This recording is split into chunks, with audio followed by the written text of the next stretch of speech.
아이고 허리야. 비 온다는 얘기 없죠?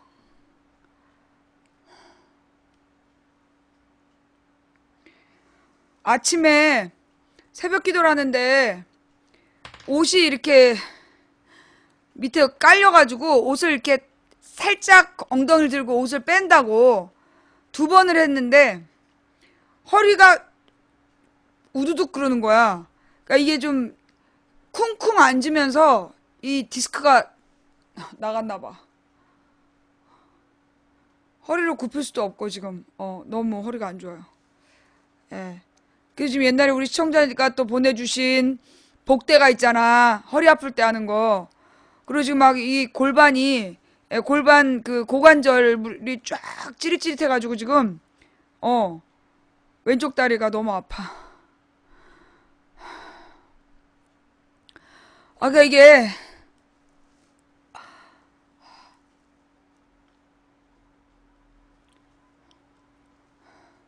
앉아있는 게 너무 괴로워.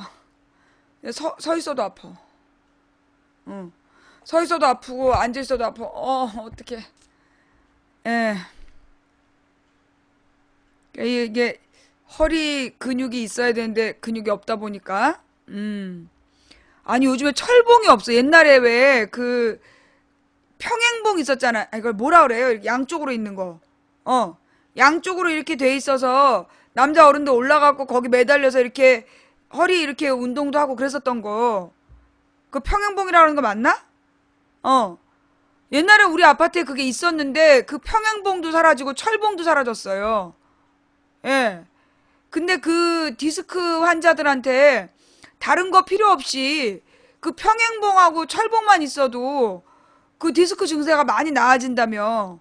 그러니까 이제 이게 계속 뭐야 눌려서 그런 거잖아요. 중력 때문에 상체가 머리가 무겁고 그러니까 이게 디스크가 이렇게 터져 나오는 거잖아. 이 뼈와 뼈 사이가 압력에 의해서.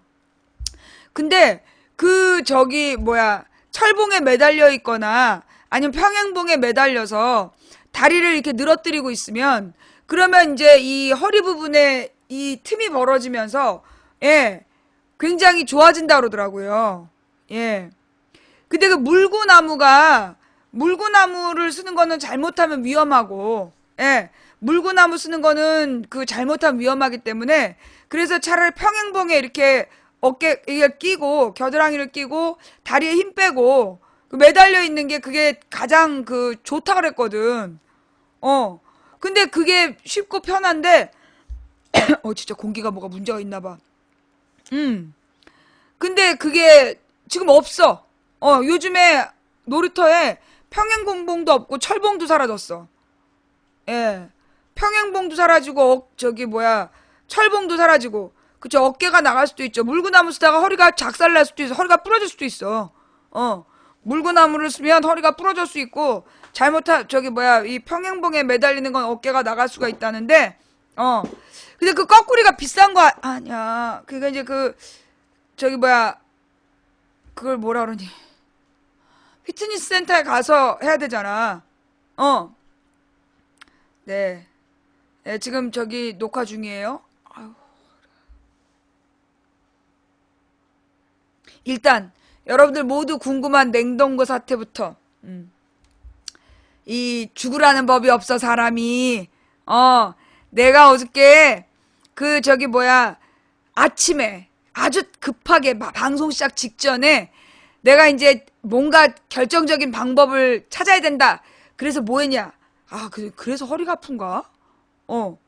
어저께 내가 농협에 가가지고 우리 신랑 오기 전에 방송 시작하기 전에 가서 그 500ml짜리 500ml짜리 생수를 40개를 사다가 그 냉동실 한 칸에 쫙 얼려놓은 거야. 그래갖고 이제 그 우리 신랑이 이제 그 냉동실에 대해서 이제 심기가 불편하잖아. 근데 내가 딱 열고 이 물은 앞으로 매일 아침에 영민이가 학교 갈 때 하나씩 꺼내갖고 가면 돼. 예. 그 한마디에, 예. 그 한마디에 게임이 끝났어. 예. 그러니까 이제 그 40개를 얼려놓고 그 중에 내가 필요하면 몇 개씩 가방 속에 그 저기 뭐 냉동 가방에 냉동용으로 들고 다니고 아니면 딸내미 학교 갈 때 딸이 하루에 한 개씩만 갖고 가도 그 저기 한 달이면 20개가 확 나가잖아. 그래가지고 이제 하루에 한 개씩 들고 가면 된다고. 맨날 이제 자기가 그 보리차 끓여서 식혀서 얼려가지고 줬는데 내가 이 생수 하나씩 보내면 된다. 그러니까 이제 딱 그 딸 팔아가지고 딸 팔아서 목숨을 보존한 거지. 근데 아직은 우리 신랑이 그 냉동고에 대한 분노가 사라지지 않은 것 같아. 접근을 안 해. 냉동고 근처에 접근 안 하고 아직은 자기 것이라고 생각하지 않는 듯해. 아유, 사실 말이에요. 내가 이 콩사탕 덕분에 얻어먹고 살죠. 예, 우리 신랑이 맨날 하는 말이 당신은 다 용서가 돼. 저기 우리 딸을 낳았잖아. 우리 이쁜 딸을 낳았기 때문에 당신은 다 용서가 돼. 그래서 내가 맨날 딸 덕분에 얻어먹고 살거든. 근데 이제 요즘에는 이제 어저께는 이제 딸 팔아가지고 딸한테 내가 얼음물을 공급하기 위해서 냉동고를 샀다는 그런 개뻥을 치고 간신히 살아남았어요. 아휴, 내가 진짜 이렇게 살면 안 되는데. 방송 리스트는 또 어디 갔어?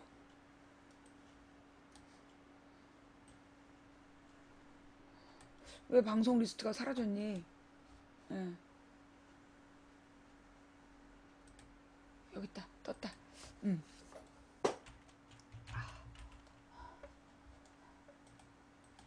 내 드럽고 치사해서 내가 진짜 붙어 산다 내가. 내 드럽고 치사해서 붙어 살아. 말이야. 잠깐만요.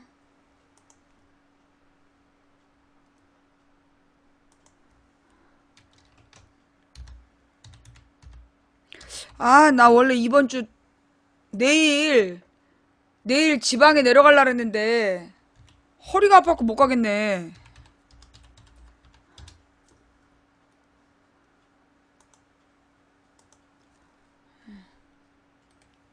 내가 내일 그 지역 순회 지방에 내려가려고 했더니 허리가 아파서 못 가겠네. 아니야. 우리 신랑 아직 시청 안 하고 있어. 가만히 있어 보자. 아직 안 들어왔어. 걱정하지 마. 바빠.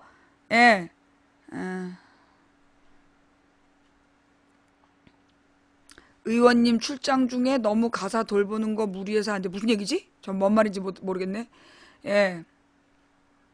아니야, 이게 한의원 다녀와도 소용이 없더라고.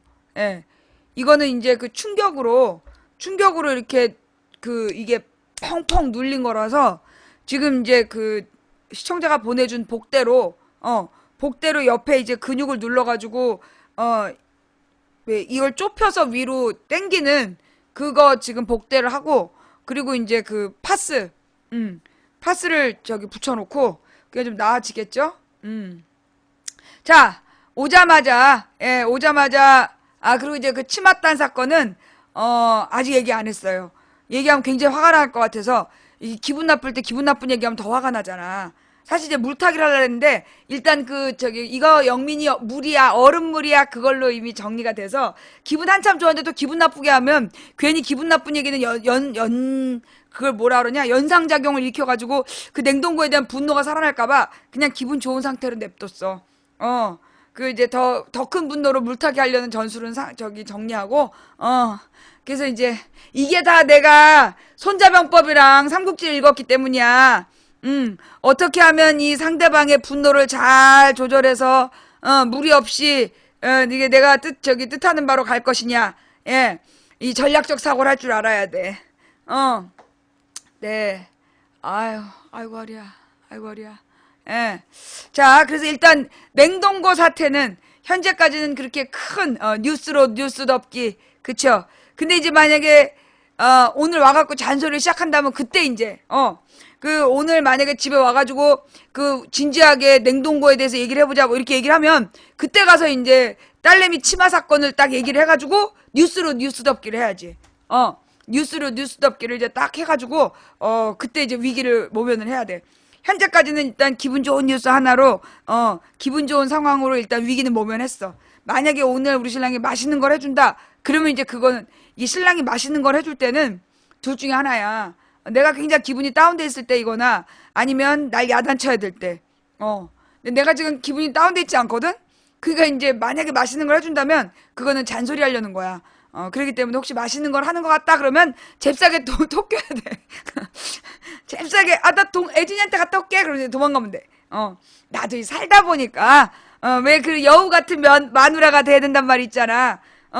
이 곰 같은 마누라들이 문제라며. 이게 딱 제 신랑 눈치를 딱 보고 이게 야단을 치려고 그런다. 그 이제 잽싸게 튀어야지. 이게 괜히 그 화덕고구 옆에 있으면 안 돼. 그거 미련한 거야. 차라리 더 큰 사고를 내서 덮으세요. 차를 다시 산다 그럴까? 차를 다시 산다 그러면 더 큰 사고로 사고 막기가 되겠죠? 네. 근데 진짜 그 차는 우리는 이제 한 번 사면 10년은 써야 되는데, 예. 우리 오늘 그 자동차 얘기로 그냥 시작해 볼까요? 예. 그 차는 진짜 우리가 10년을 써야 되는데 지금 계속해서 그 경유차 문제가 생기고 있잖아. 경유차를 타겟으로 해서 그 정권이 이제 시비를 걸고 있잖아요. 그러면 아무래도 경유차를 물론 이제 우리가 지금 타고 있는 차도 경유차야. 한 대가 하나는 휘발유차인데 근데 이제 이 경유차를 이건 이제 중간에 폐차시켜 버리면 되는데 새로 산 게 문제일 거 아니야. 새 차를 폐차할 수도 없고.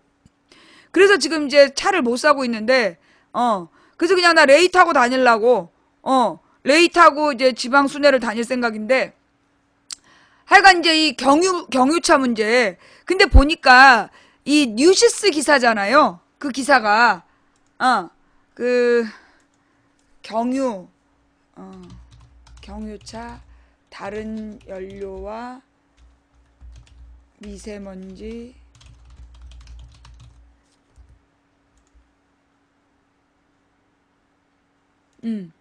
이게 지금 이제 뉴시스 단독이란 말이야.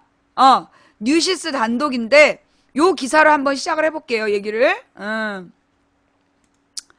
뉴시스 단독. 경유 미세먼지 배출량 다른 연료와 차이 없음이 밝혀져. 파장 클 듯. 자, 이게 지금 무슨 얘기냐면, 예. 지금 이제 경유차에다가 미세먼지 배출량이 다른, 미세먼지의 원흉이라 그러면서 지금 요금을 올리기로 했잖아.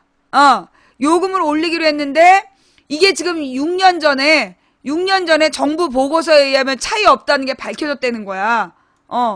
에너지기술연구원이 2009년부터 7개월간 실험한 결과를 확인해 보니, 미국과 유럽 기준 연비 산출 방식으로 미세먼지 배출량을 측정한 CVS75로는 LPG가 최대이고 휘발유와 경유는 비슷하다. 미세먼지 배출량이.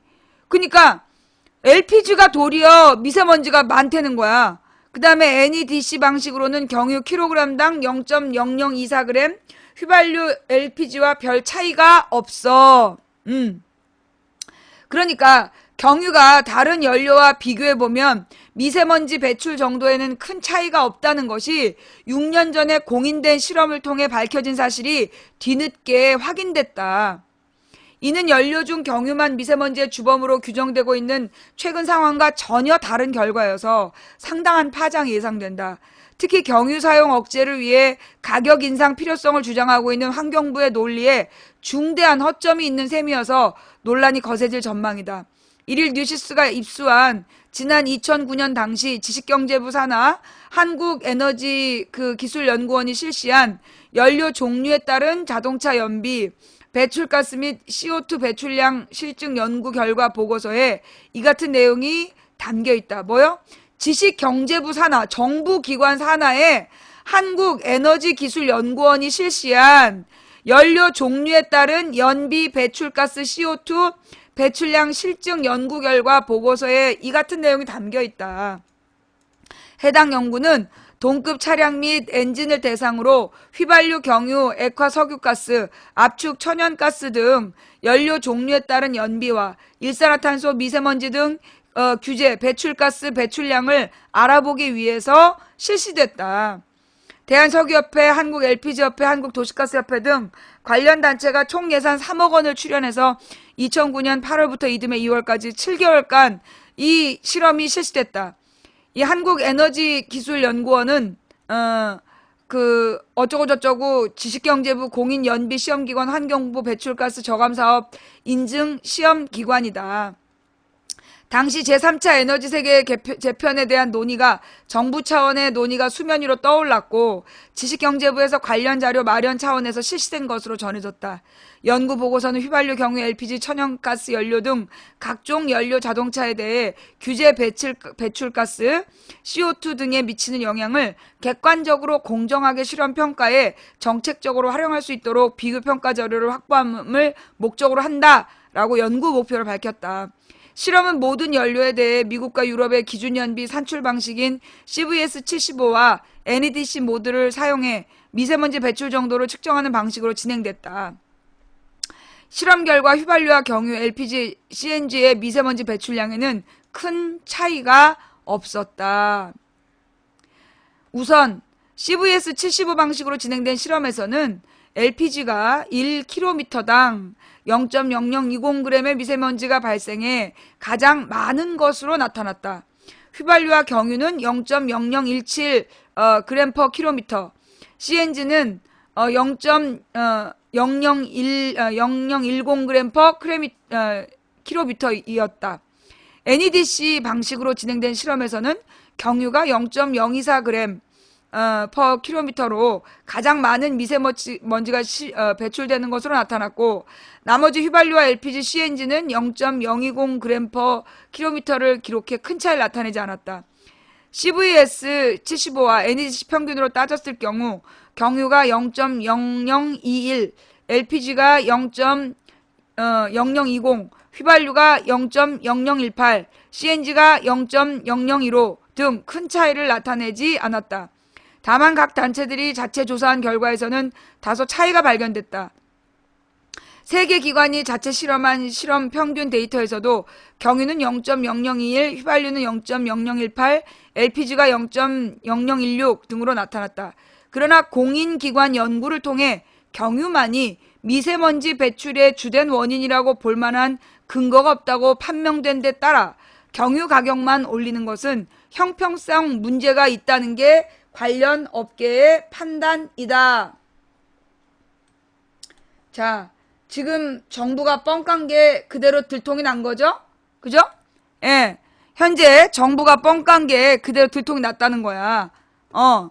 그러나 공인기관 연구를 통해 경유만이 자, 그래서 일부에서는 경유가 환경오염을 유발하는 연료로 널리 인식되어 온 데다 도로 수송용 경유의 경우 매년 소비량이 상당한 만큼 경유에 대한 비판 여론이 조성될 경우 손쉽게 세수를 걷어들일 수 있다는 가능성에 주목하고 있다. 이런 가운데 환경부가 자동차에 매겼던 환경 개선 부담금을 차량용 경유에 리터당 150원을 부과하겠다는 안까지 내놓고 있어 꼼수 증세에 대한 비판까지 나오고 있다. 실제 도로 수송용 경유는 지난해 약 200억 리터가 소비된 것으로 조사됐다. 환경부 구상대로 경유에 리터당 150원의 환경부담금을 부과할 경우 약 연 3조 원의 세수가 거치는 셈이다. 세금이 올라갈 경우 그간 대형 트럭 등 수송용 차량에 지급됐던 유류 보조금 역시 같이 상승하게 돼서 이 중 1조 원은 개인 스포츠 유틸리티 차량과 경유차 운전자가 부담해야 될 것이라는 지적도 함께 나오고 있다. 이덕환 서강대 화학과 교수는 경유가 미세먼지를 많이 배출한다는 인식이 있지만 사실 휘발유나 LPG 등 다른 연료와 비슷한 수준으로 배출된다며 경유가 유독 많이 배출된다고 볼 근거가 없는 상황에서 경유를 사용하지 말라는 환경부의 정책에는 심각한 문제가 있다라고 지적했다. 0.0010 그 뒷부분의 공이 뭐냐? 아마 그 뒷단위를 밝혀서 예, 이제 반올림하지 않았다는 걸 표현한 거 아니겠어요? 예, 0.00 단위까지 표현하다 보니까 예, 0.0010 그래서 0.0015나 0.0014가 아니다. 그걸 이제 보여준 거라고 보고 쓸데없는 거에 시비 걸지 마시고 내용에 집중하자면 자, 일단 이게 뉴시스의 단독으로 나왔는데요. 이 뉴시스는 우리나라의 언론사 중에 일반 언론사가 아니에요. 뉴시스하고 연합뉴스는 통신사라고 그래갖고 각 언론사의 뉴스를 뿌리는 곳이야. 예. 이 뉴시스하고 연합뉴스는 각 언론사에다가 뉴스를 뿌리는 곳이에요. 근데 이제 여기에서 단독으로 지금 이제 이런 기사가 난 거잖아. 이제 새누리당도 경유값 인상, 직화구이집 규제에 반대하자 정부가 머쓱해졌다. 땜빵식 대책이 아닌 종합대책 수립이 촉구되고 있다. 내가 볼 때 이 분위기는 뭐냐. 새누리당이랑 이 뉴시스에서 이런 기사가 나온 배경은 내가 볼 때 정유업계에 압력이 들어간 거 아니냐. 정유업계에서 지금 이제 경유차에다가 부담을 시켜서 경유 수요량을 줄이려고 하는 거에 대한 어떤 그 불만, 그래서 나름대로 반대 명분을 지금 준 거 아니냐. 그래서 제가 볼 때는 지금 이제 요 내용은, 그러니까 결국 2009년이면요. 2009년부터 그동안 경유한테 환경 부담금을 매겨왔던 곳이야. 그죠? 예. 지금 그동안에 2009년부터, 잠깐만요. 제목을 바꿀게요.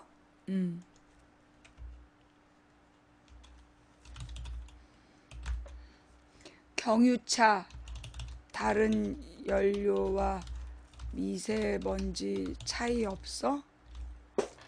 요걸로 바꿀게요. 자, 지금 이제 이 경유차에 대해서 그동안에 정부가 모든 책임을 덮어 씌워갖고 지금 미세먼지 핑계로 3조 원 세금을 더 걷어들이려고 3조 원의 세금을 더 걷어들이려고 지금 작전을 피다가 지금 삑사리가 난 거야. 그 삑사리가 난 이유는 소위 정유업계에서 정부 기관에다가 압력을 넣었겠죠. 압력을 넣으니까 지금 얘네들도 발 빼려는 거지. 발을 좀 빼고 싶은 그런 그런 상황에 이런 보고서가 뒤늦게 공개됐다. 이 보고서가 어떻게 뒤늦게 공개될 수 있어? 그럼 무엇보다 지난 2009년부터 7년 동안 환경 부담금 걷어온 건 어떡할 건데? 경유차한테 환경 부담금을 이제까지 걷어왔는데 그거 어떡할 거냐고. 그거 다 물어줘야지. 다른 차는 안 걷으면서 경유차에 대해서만 환경 부담금을 강요해왔잖아. 근데 이게 별 차이가 없다며. 그럼 이것도 이명박 정부부터 국민들을 지금 속여온 거 아니야. 그죠? 그런데다가 지금 이제 각 연료별로 차이가 없다. 이 부분은 어떻게 해석해야 되냐면 결국은 이 실험은 각 그 연료별 기관, 연료별 공급 회사들이 주문한 연구가 아닐까. 주문 제작한 연구가 아닐까.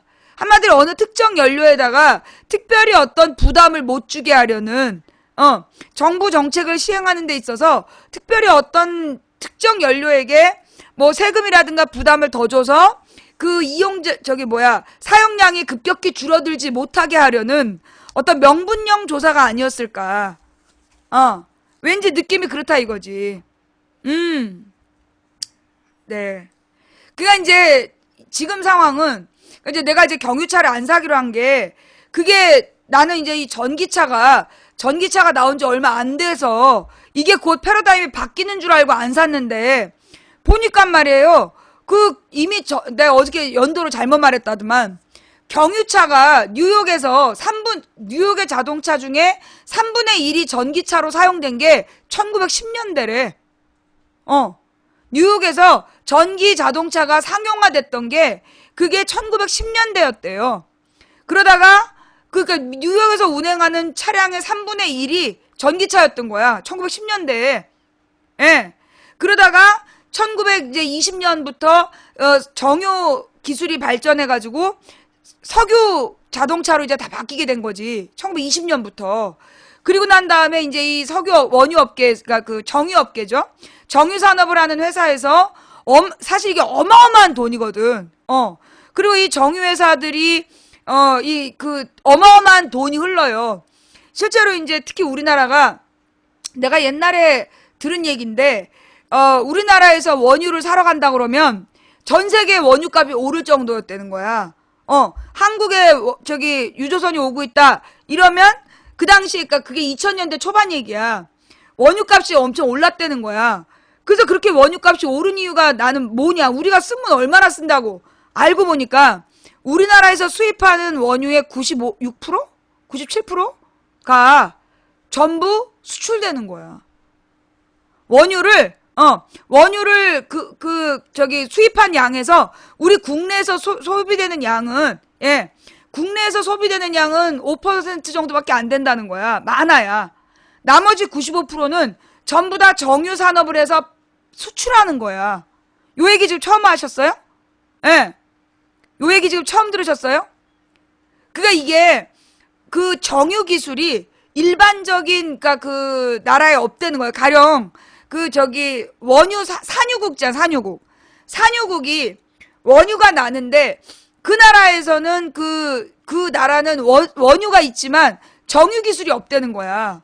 그래서 이 산유국들이 그냥 원유 상태로 판다는 거예요. 원유 상태로는 자동차 원료를 쓸 수 없기 때문에 이걸 선진국에서 가져다가 그걸 정제를 해가지고 그 종류별로 나눠서 그래서 그 내용을 도로 갖다 판다는 거야, 이 산유국에. 그래서 산유국이 화가 난 거야. 그러니까 70년대 석유 파동이 온 이유가 싼 값으로 원유를 가져다가 이것들이 정유에서 비싼 값에 팔아먹는 것 때문에 열받은 산유국에서 이 원유 생산량을 자기네들이 통제하겠다. 그래서 석유 파동이 일어난 거야. 근데 그 핑계로 소위 이 재벌들이 국가가 너무 커가지고 어떤 석유 파동에 적극적으로 대처를 못했다. 그러니까 거대한 국가기구를 축소해야 된다. 이러면서 신자유주의를 주장하게 됐는데 이게 사실은 개뻥이었던 거야. 결국은 이제 이 정유회사와 권력은 연관되어 있다는 거죠. 우리가 무기사업자들과의 관계는 이야기했었지만 정유산업과의 연관성은 얘기를 안 했잖아. 근데 그런 얘기 들어봤죠. 왜 미국에서 끊임없이 중동에서 전쟁을 하는가? 미국에서 끊임없이 중동에서 전쟁을 하는 이유가 뭐야? 중동이 산유국이기 때문에. 그 다음에 중국하고 티벳의 분쟁. 티벳이 끊임없이 독립하려고 그러는데 티벳의 달라이라마를 출입금지 시켜놓고 중국이 티벳은 중국 땅이다. 그러면서 우기는 이유가 뭐야? 티벳에 세계 최대 매장량인 원유가 있다는 거 아니야. 티벳 밑에. 그 다음에 지금 남진해에, 남중국해에서 일본하고 중국이 영토 분쟁을 하고 있잖아. 거기도 어마어마한 원유가 있다는 거야. 거기 어마어마한 원유가 있다는 거야. 그래서 지금 이제 사실은 세계의 모든 분쟁은 뭐 때문이다? 원유 때문이야. 그러니까 만약에 북한에 원유가 있었다면 벌써 한반도는 전쟁이 났을 거다. 근데 북한에 원유가 안 나기 때문에 그래서 북한을 쟤네들이 안 친 거다. 그러니까 결국은 이 미국에서 전쟁을 계속 일으키는 원인 중에 하나가 이 원유에 대한 확보 문제였잖아요. 그럼 이 원유에 대한 확보가 왜 필요했냐? 결국은 미국이 그럼 원유가 없냐? 없지도 않아. 미국이 기름이 되게 많이 나는 나라야. 텍사스 일대에 되게 많이 나는 나라이고 무엇보다 지금 이제 기술이 발달해 갖고 쉐일 가스라는 거 들어봤잖아요. 그래서 이제 유전에 있는 유전에 있는 모래, 그 모래에서 원유를 녹여내는 그 기술을 미국이 발전을 시켜가지고 그것 때문에 지금 세계 원유값이 떨어지고 있다는 거 아니야. 근데 이 세계 원유값을 가지고 사실은 이게 경제가 왔다 갔다 한다는 거야. 지금 이제 미국의 셰일가스 때문에 원유값이 떨어지기 시작을 해서 그 떨어진 원유값 때문에 산유국들이 문제가 생긴 거야. 그래서 산유국에서는 어느 정도의 그 소득이 있어야 되는데 원유값이 계속 떨어지는 바람에 소득이 없는 거야. 그러니까 산유국에서는 박리담회라고 더 많이 내겠다. 근데 더 많이 원유를 생산하겠다 그러면 계속해서 악순환처럼 원유값은 계속 떨어지고 이렇게 된 거지. 근데 이 원유값을 떨어뜨리는 게 결국은 세계 경제에 빨간불을 들어오게 했다더만. 관련 기사 본 적 있죠? 원유값이 떨어져서 저유가가 되면 그게 전반적으로 경제가 디프레스 되는, 침체되는 한 원인이 된다는 거야.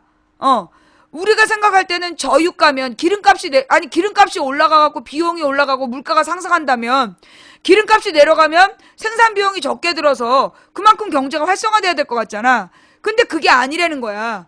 경제가 도리어 생산이 저하되고 생산이 멈춘다. 그런 문제가 있다는 거야.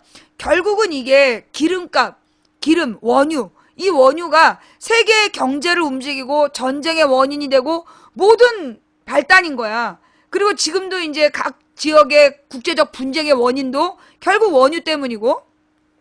그럼 이제 그런 상황, 그 모든 것의 핵심은 뭐냐면 바로 정유업계가 무기사업체와 마찬가지로 세계를 움직이는 대자본이라는 거지. 세계를 움직이는 대자본이, 세계를 움직이는 대자본이, 잠깐만요. 추천해. 누가 추천하지 말래? 막 추천합시다 이러는 거 보니까 뭐야? 추천을 억수로 받는 방송 1등에, 어떡하냐. 미안해서. 아니지, 얘네들 지금, 뻘소리 한 거지? 추천 억수로 받는 방송 1등에 등극했어요? 추천해주신 모든 분들께 감사드리면서, 현재 지금 추천 안 하고 계신 분들, 추천하여 광명 찾자.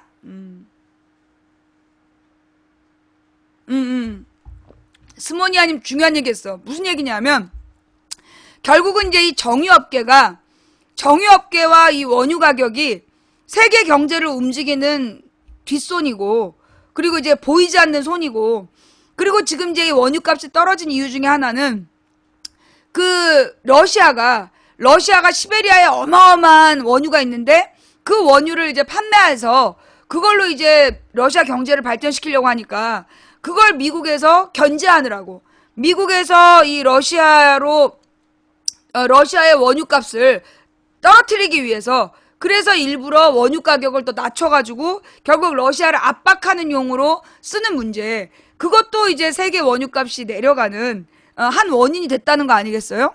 좌우지간 세계를 움직이는 게 결국은 제가 뭐라 했어요? 대자본이라 했잖아요.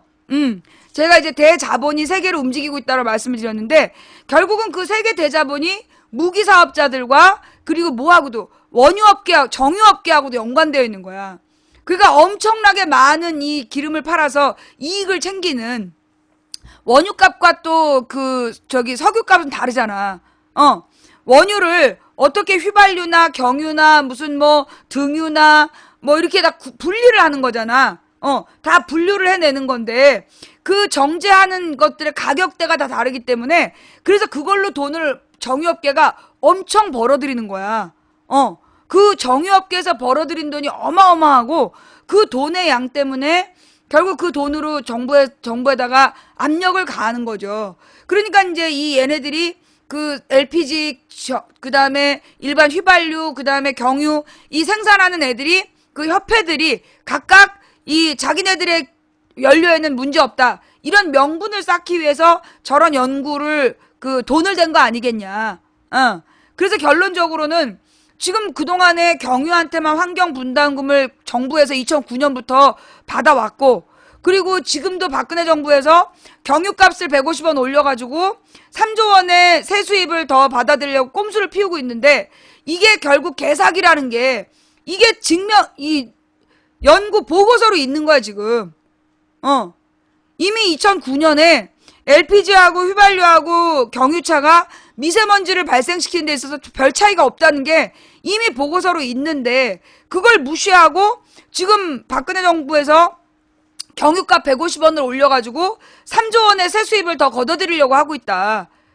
결국 세금을 올리기 위해서 개소리 하고 있었다는 거지.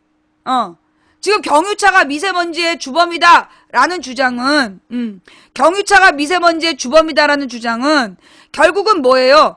이게 쉽게 세금을 걷어들이려는 개사기였다는 거야. 예. 그러니까 이제 지금요. 정확하게 논의되고 있는 건 결정되지 않았어요. 150원을 올리는 건 정해졌는데 이게 환경 분담금이냐 세금이냐 이게 결정이 안 됐대. 지금 이제 왜냐, 환경 분담금이면 이건 전반적으로 대기질을 개선하는 데만 쓸 수 있다는 거야. 그러니까 이게 환경 분담금을 왜 지금 환경 분담금을 없애고 경유세로 돌리느냐. 환경 분담금은 환경부에서 걷는 돈이고 이건 철저히 대기질을 개선하는 용도로만 쓸 수 있는 돈이라는 거야. 그러니까 지금 기획재정부에다가 저길 넘겨서 공을 넘겨서 경유에다가 세금 150원을 붙여라. 환경세를 붙여라. 그래서 그러면 세금은 정부에서 다른 용도로도 쓸 수 있는 거야. 그래서 이것들이 지금 환경 분담금을 없애고 그리고 이 경유에다가 세금을 150원 올리는 방향으로 논의를 하고 있는데 어쨌거나 이 부분에 대해서 나 같은 사람이 경유차를 살려다가 포기하고 그리고 이제 경유 자동차를 많이 안 사게 되고 이러면 그러면 그만큼 경유에 대한 수요가 줄어들잖아.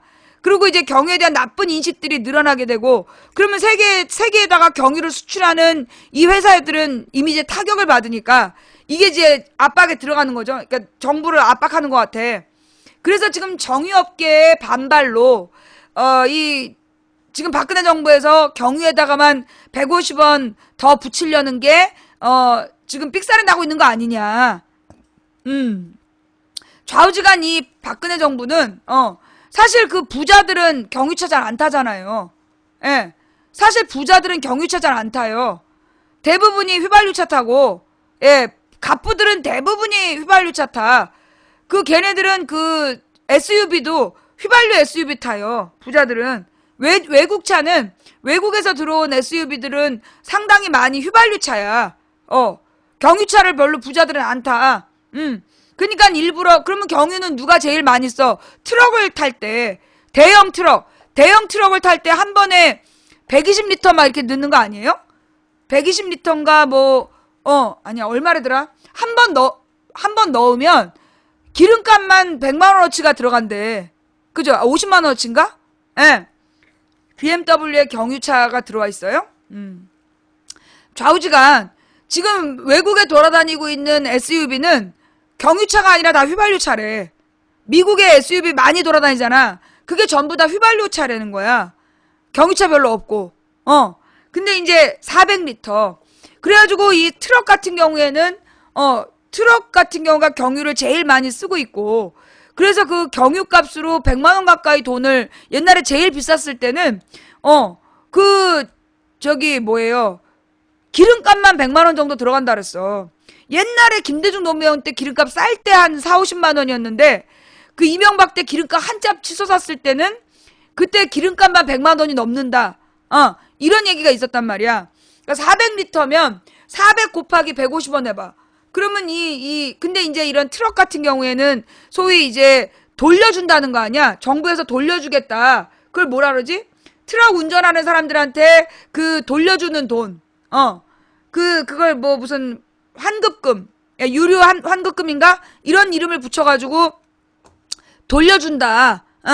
그러니까 이제 트럭 운전에 대해서는 봐주는 거고, 그리고 이제 누구에 대해서만 유료 환급. 그리고 우리 일반 SUV 이용자들이나 아니면 아반떼 경유 그런 거 있잖아. 아반떼 경유차 이런 식으로 이제 경유 승용차하고 그다음에 SUV 이용자들한테 저 돈을 내라는 거야.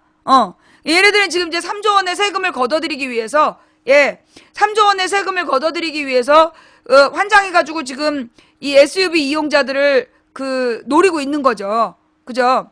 그러니까 이제 결국 이 정부에서 이렇게 이 경유값을 올려가지고 노리는 건 뭐냐면 3조 원이나 되는 세금. 결국 우리 국가 예산의 1% 가까운 돈이야. 근데 그 돈을 손쉽게 손쉽게 걷어들이려고 경유를 잡는 거죠. 그럼 이번에 경유가 당하면 그 다음은 휘발유겠지. 그렇잖아. 이번에 경유 때문에 150원 올렸다. 그래놓고 경유나 휘발유나 똑같다. 저 보고서를 들고 나와가지고 그래서 휘발유도 150원 세금 올리겠다. 그러겠다는 거 아니겠어? 그렇잖아요 지금. 그러니까 이제 지금 먼저 경유를 올리고 그 다음에 휘발유를 올리고 그 다음에 LPG를 올리고 그런 식으로 계속 올려서 세금을 종류별로 나눠가지고 10조 원은 더 거둘 수 있겠구만. 아주 악랄한 정부죠. 그러면서 실제로요. 그 뭐라 그러나 이렇게 세금을 걷는 이유가 뭐야? 세금을 이렇게 걷어들이는 이유가 이명박 정부가 노무현 때 부자들에게 걷던 세금을 1년에 약 20조 원 가까운 돈을 깎아줘 버렸어. 1년에 20조 원을 그 부자들한테 걷었던 종합부동산세하고 법인세를 22조 원인가를 이명박이 깎아준 거야. 그러면 22조 원의 세금 빵꾸가 나잖아. 22조 원의 세금을 메꿔야 되니까 얘네들이 한 짓이 뭐냐면 기름값 올려서 유류세로 걷고, 그 다음에 지금 그 자영업자들, 영세 자영업자들한테 그리고 이제 그 연봉 2천에서 3천 사이인 사람들한테 비용을 줄이는 방식으로 세금을 더 걷어서 비용 인정을 줄여서 기본 비용 인정을 금액을 줄여가지고 세금을 더 걷는 방식으로 더 걷고, 이번에는 영세 자영업자들한테 소위 이제 그 매출에 비해서 순이익이 뭐 적으면, 표준 순이익보다 적으면 세무조사를 나오겠다고 협박을 해가지고 알아서 자기네들이 비용을 더 적게 신고하게 한 거야. 그래서 세금을 더 많이 걷어들인 거야. 그런 방식으로 세금을 지금 서민들한테 삥 뜯은 게 20조 원이 넘는 거죠. 부자들한테 깎아준 20조 원을 서민들한테 지금 20조 원을 채우기 위해서 담배세, 유류세, 그리고 이제 지금 이제 경유세를 또 더 올려가지고, 그래서 이게 해먹으려는 거 아니겠어. 그러면서 만약에 이 부자들한테 부자들한테 종합부동산세하고 법인세를 내라 그러면 그 저항 안 내잖아. 오죽하면 드라마가 더 나오겠어. 부자들 세금 안 내는 거. 그러니까는 이제 그걸 직접세라 그래. 부자들의 소득 정도에 따라 걷는 걸 직접세라 그러는데, 직접세는 걷기가 어려우니까. 근데 걷기가 어렵다는 건 핑계일 뿐이고, 결국은 뭐냐, 부자들이 세금을 안 내는 문제를, 그러니까 세금을 쉽게 걷기 위해서 간접세로 걷는 거야. 가격에, 물건의 가격에다가 덧붙여서 아예 세금을 그냥 간접적으로 걷어버리는, 저항할 수 없게 만드는 그런 방식으로 지금 그 경유값을 올려가지고 또 세금 수입을 올리겠다는 거 아니에요. 네. 경찰 교통 단속을 늘려서 세수 확보, 작년에 1,700억. 단속이 늘어도 사고는 되려 늘어 서민 주머니 털어서 세수를 보전하겠냐. 그러니까 내가 그랬잖아요. 박근혜 정부 들어선 다음에 경찰들이 이상해졌다고.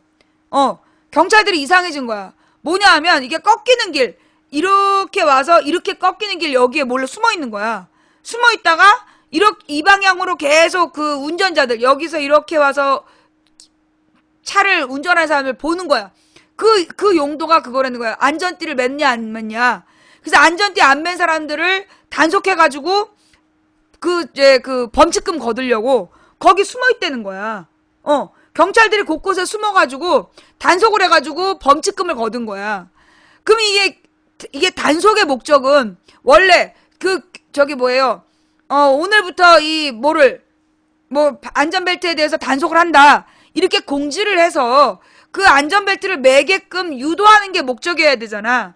근데 정부에서 단속을 하는 목적은 안전을 계도하기 위한 게 아니라, 안전한 운전을 위해서 계도하려는 목적이 아니라 어떤 목적? 범칙금을 거두려는 목적으로 오늘부터 이 고속도로에서 전자석이 안전벨트를 안 매면 이제 이것도 오늘부터 일주일인가는 계도기간이야. 오늘부터 일주일인가 한 달은 계도기간이고, 그거 지나면 결국 벌금 걷겠다는 거야. 벌금을 걷겠다는 거야. 그래서 이거는 뭐라 그러나 이 정부에서 최대한 다수의 서민들에게 악랄하게 이제 이 세금을 뜯어서 그 1% 부자들의 세금을 메꿔주려는 그런 방식이라는 거죠. 오늘부터 전자석이에요. 전자석. 뒷자리도 안전벨트 매야 되는 거야. 이거 지금 오늘부터 일주일인가 얼마 동안, 보름 동안 계도기간이고, 그거 지나면 이제 벌금 걷는다는 거야. 설마 벌금을 어떻게 걷어요? 고속도로는 뭘 지나가? 톨게이트를 지나가잖아. 톨게이트 지날 때 돈 계산하느라고 쓰잖아. 그때 찍어가지고 그걸로 범칙금 걷겠다는 거야. 그래서 찍어가지고 그걸로 범칙금을 걷겠다는 거야. 그러니까 고속도로에서 하는 거죠. 하이패스도 천천히 지나가야 되잖아. 그래서 하이패스는 속도를 막 내면 속도로 지금 벌금 걷겠다는 거잖아. 30km 이상 가면 그걸로 하이패스를 고속으로 통과하면 속도 위반으로 딱지떼고, 그 다음에 천천히 가면 뒷자리 안전벨트 안 맨 걸로 딱지떼고, 그게 지금 이거 박근혜 정부의 야심 아니겠어. 어떻게든지 이제 가난하고 만만한 서민들을 등쳐먹기 위해서. 그게 지금 이제 우리 박근혜 정부가 추구하고 있는 그런 세상인 거죠. 정말 끔찍한 나라. 끔찍한 나라의 박근혜야. 이상한 나라의 앨리스가 아니라 끔찍한 나라의 박근혜를 지금 찍고 있어요. 예. 자, 좌우지간 지금 이 경유차가 미세먼지의 그 원흉이라고 발표가 나왔는데, 그러니까 막 국민들의 분노가 올라가니까 아니다. 그 미세먼지의 주범이 저기 고등어구이다. 그래서 고등어 값이 80%가 떨어지니까 아니다. 삼겹살이다. 그리고 삼겹살 파는 그 주인들한테 저 미세먼지 저감 장치를 몇 천만 원씩 주고 달아라. 근데 그 천만 원에서 2천만 원 들고 달아라. 그러면 그 저감 장치는 누가 팔아먹겠어? 또 대기업이 팔아먹겠지. 좀 난리가 아닌 거예요. 이 나라가 도대체 어디로 가고 있느냐. 이제 고등어와 삼겹살의 굴욕. 근데 이게 주로 고등어구이, 삼겹살구이, 그 다음에 경유? 이거 전부 다 누가 주로 이용자들이야? 대부분이 서민들이 이용하는 거잖아. 부자들이 고등어구이 먹겠어? 걔네들은 우리가 이름도 모르는 이상한 고기 먹지. 우리 이 서민들이나 먹는 고등어구이, 서민들이나 먹는 삼겹살구이, 이런 데다가 이제 지금 세금을 더 걷겠다. 범칙금이나 세금을 더 걷겠다. 이게 딱 독재 정부들의 전문적인 모습이야. 예. 아주, 그니까, 얘네들은 지금 막 폭동을 유도하나 싶은 마음도 든다니까? 이게 만약에 미국에서 이랬으면요, 폭동이 일어났어요. 예. 미국이나 영국, 독일에서 이런 짓을 하잖아. 그럼 폭동이 일어나. 용서를 못 하거든. 우리 국민들은 일제강점기를 거치면서, 그리고 이 신자유주의 20년 동안 완전히 이빨이 빠져가지고, 지금, 이런 상황에서도 지금 폭동을 안 일으키고 참고 앉아있는 거지만, 만약에 이게 영국이나 프랑스나 독일, 미국 이런 데였으면요, 벌써 폭동이 일어났어요. 이거 말도 안 되는 얘기거든. 이게 만약에 이 영국, 미국, 프랑스, 독일에서 이런 짓을 했다. 그럼 서민들이 가만히 안 있어. 왜 세금을 부자들한테는 안 주면서, 안 거두면서, 왜 가난한 서민들에만 걷냐? 예, 프랑스는 이제 4차 혁명 일어날 상황이지, 그럼. 예. 우리 국민들이 이런 상황에서 그냥 참고 있는 거, 예. 그럼 그냥 참고 있냐? 우리는 지난 선거 때 뭘 해줬어? 그 선거혁명을 한 거 아니야. 선거를 통해서 국민의 뜻을 반영해 준 거 아니에요. 박근혜와 친박을 철저히 떨어뜨려서, 그리고 이 새누리당을 2당을 만들어서, 그래서 국민들의 뜻을 표현한 거 아니야. 그러니까 어떤 물리적인 폭력이라기보다 어떤 선거를 통한 혁명으로 우리 국민들의 의사를 표현한 지난 총선거였다. 근데 이제 그걸 못 알아듣고 지금 박근혜는 여전히 자기가 공주인 줄 알고, 그러니까 자기를 지금 그 국정원 직원들이 쓰는 것처럼, 자기가 종신 여왕제가 되기를 온 국민이 바라는 줄 알고, 지금 뻘짓을 계속하고 있는 거죠. 그죠?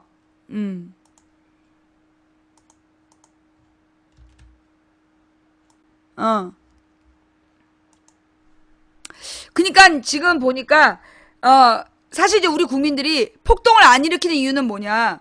폭동을 안 일으키는 이유가, 박근혜가 누구야? 박정희 딸 아니야. 박정희 썼던 방법이 뭐야? 폭동을 일으킬지도 모른다고 잡아다 죽였잖아. 그러니 어떤 폭동이 일어날 가능성이 있다. 그러면 그걸 핑계 삼아서 죽일 거 아니에요. 잡아다가 죽일 거 아니야. 그러니까 우리 국민들이 역사적으로 그런 일을 겪었기 때문에 폭동을 일으키면 그걸 핑계 삼아서 쟤네들이 강경 진압해 들어오고 국민들을 제압하려고 할 것이기 때문에 그래서 선거를 통한 싸움을 하고 있는 거죠. 권력과 선거로 싸우고 있는 거죠.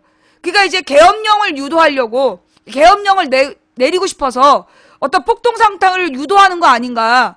그런 생각이 든다는 거야, 지금. 미세먼지에 대해서 50%의 원인이 중국에 있으면 중국에 외교적으로 당당하게 미세먼지를 줄여달라는 요구를 해야 되는데 그러지도 못하고 있고 그러면서 엄한 경유차 잡았다가 정유회사한테 당하니까 고등어구이가 주범이다. 그래서 고등어 값이 80%가 하락하니까 삼겹살이 주범이다. 이 짓거리를 하고 있는 거 아니야 지금. 이거는 지금 그래서 국민들이 막 열받아가지고 폭발 한번 해라. 그러면 이제 폭발할지도 모른다라는 근거를 가지고 군인 경찰 투입하겠다. 뭐 그런 거 아니겠어요? 빤히 그런 짓이 보이는 거야. 예. 그러니까 처음부터 얘네들이 2013년에 집권하자마자, 2013년에 박근혜 정권 들어서자마자 새누리당에서 뭐 했냐? 이 박근혜 정권이 들어서자마자 새누리당에서 한 짓이 뭐냐면 그때 계엄령을 손보겠다. 2013년 여름에. 13년 여름에 새누리당에서 발표한 게 뭐였냐면 저기를 하겠다고. 계엄령을 손보겠다. 그러면 계엄령을 손본다는 게 뭐였냐면 원래 우리나라의 계엄령은 기한이 없어. 무기한이야. 그러니까 그 기한을 뭐 6개월로 한정하겠다는 거야. 그리고 6개월이 지나면 한 번에 한해서만 연장할 수 있게 하겠다. 그게 이제 계엄령 개정안이었어. 그러면서 지금의 우리나라 계엄령이 무기한이기 때문에 얼마나 심각한 인권 침해가 위험이 있는 줄 아냐. 그러니까 그 인권 침해 위험성을 줄이기 위해서 계엄령의 기한을 정한다. 이런 얘기였어요. 그럴싸하잖아. 그런데 왜 이게 구멍이었냐 하면 원래 계엄령은 어느 때만 발표할 수 있냐. 전쟁이 일어났거나 준전시 상황에서만. 계엄령은 전쟁이 일어났거나 전쟁과 유사한 상황일 때만 내리게 되어 있는 거야.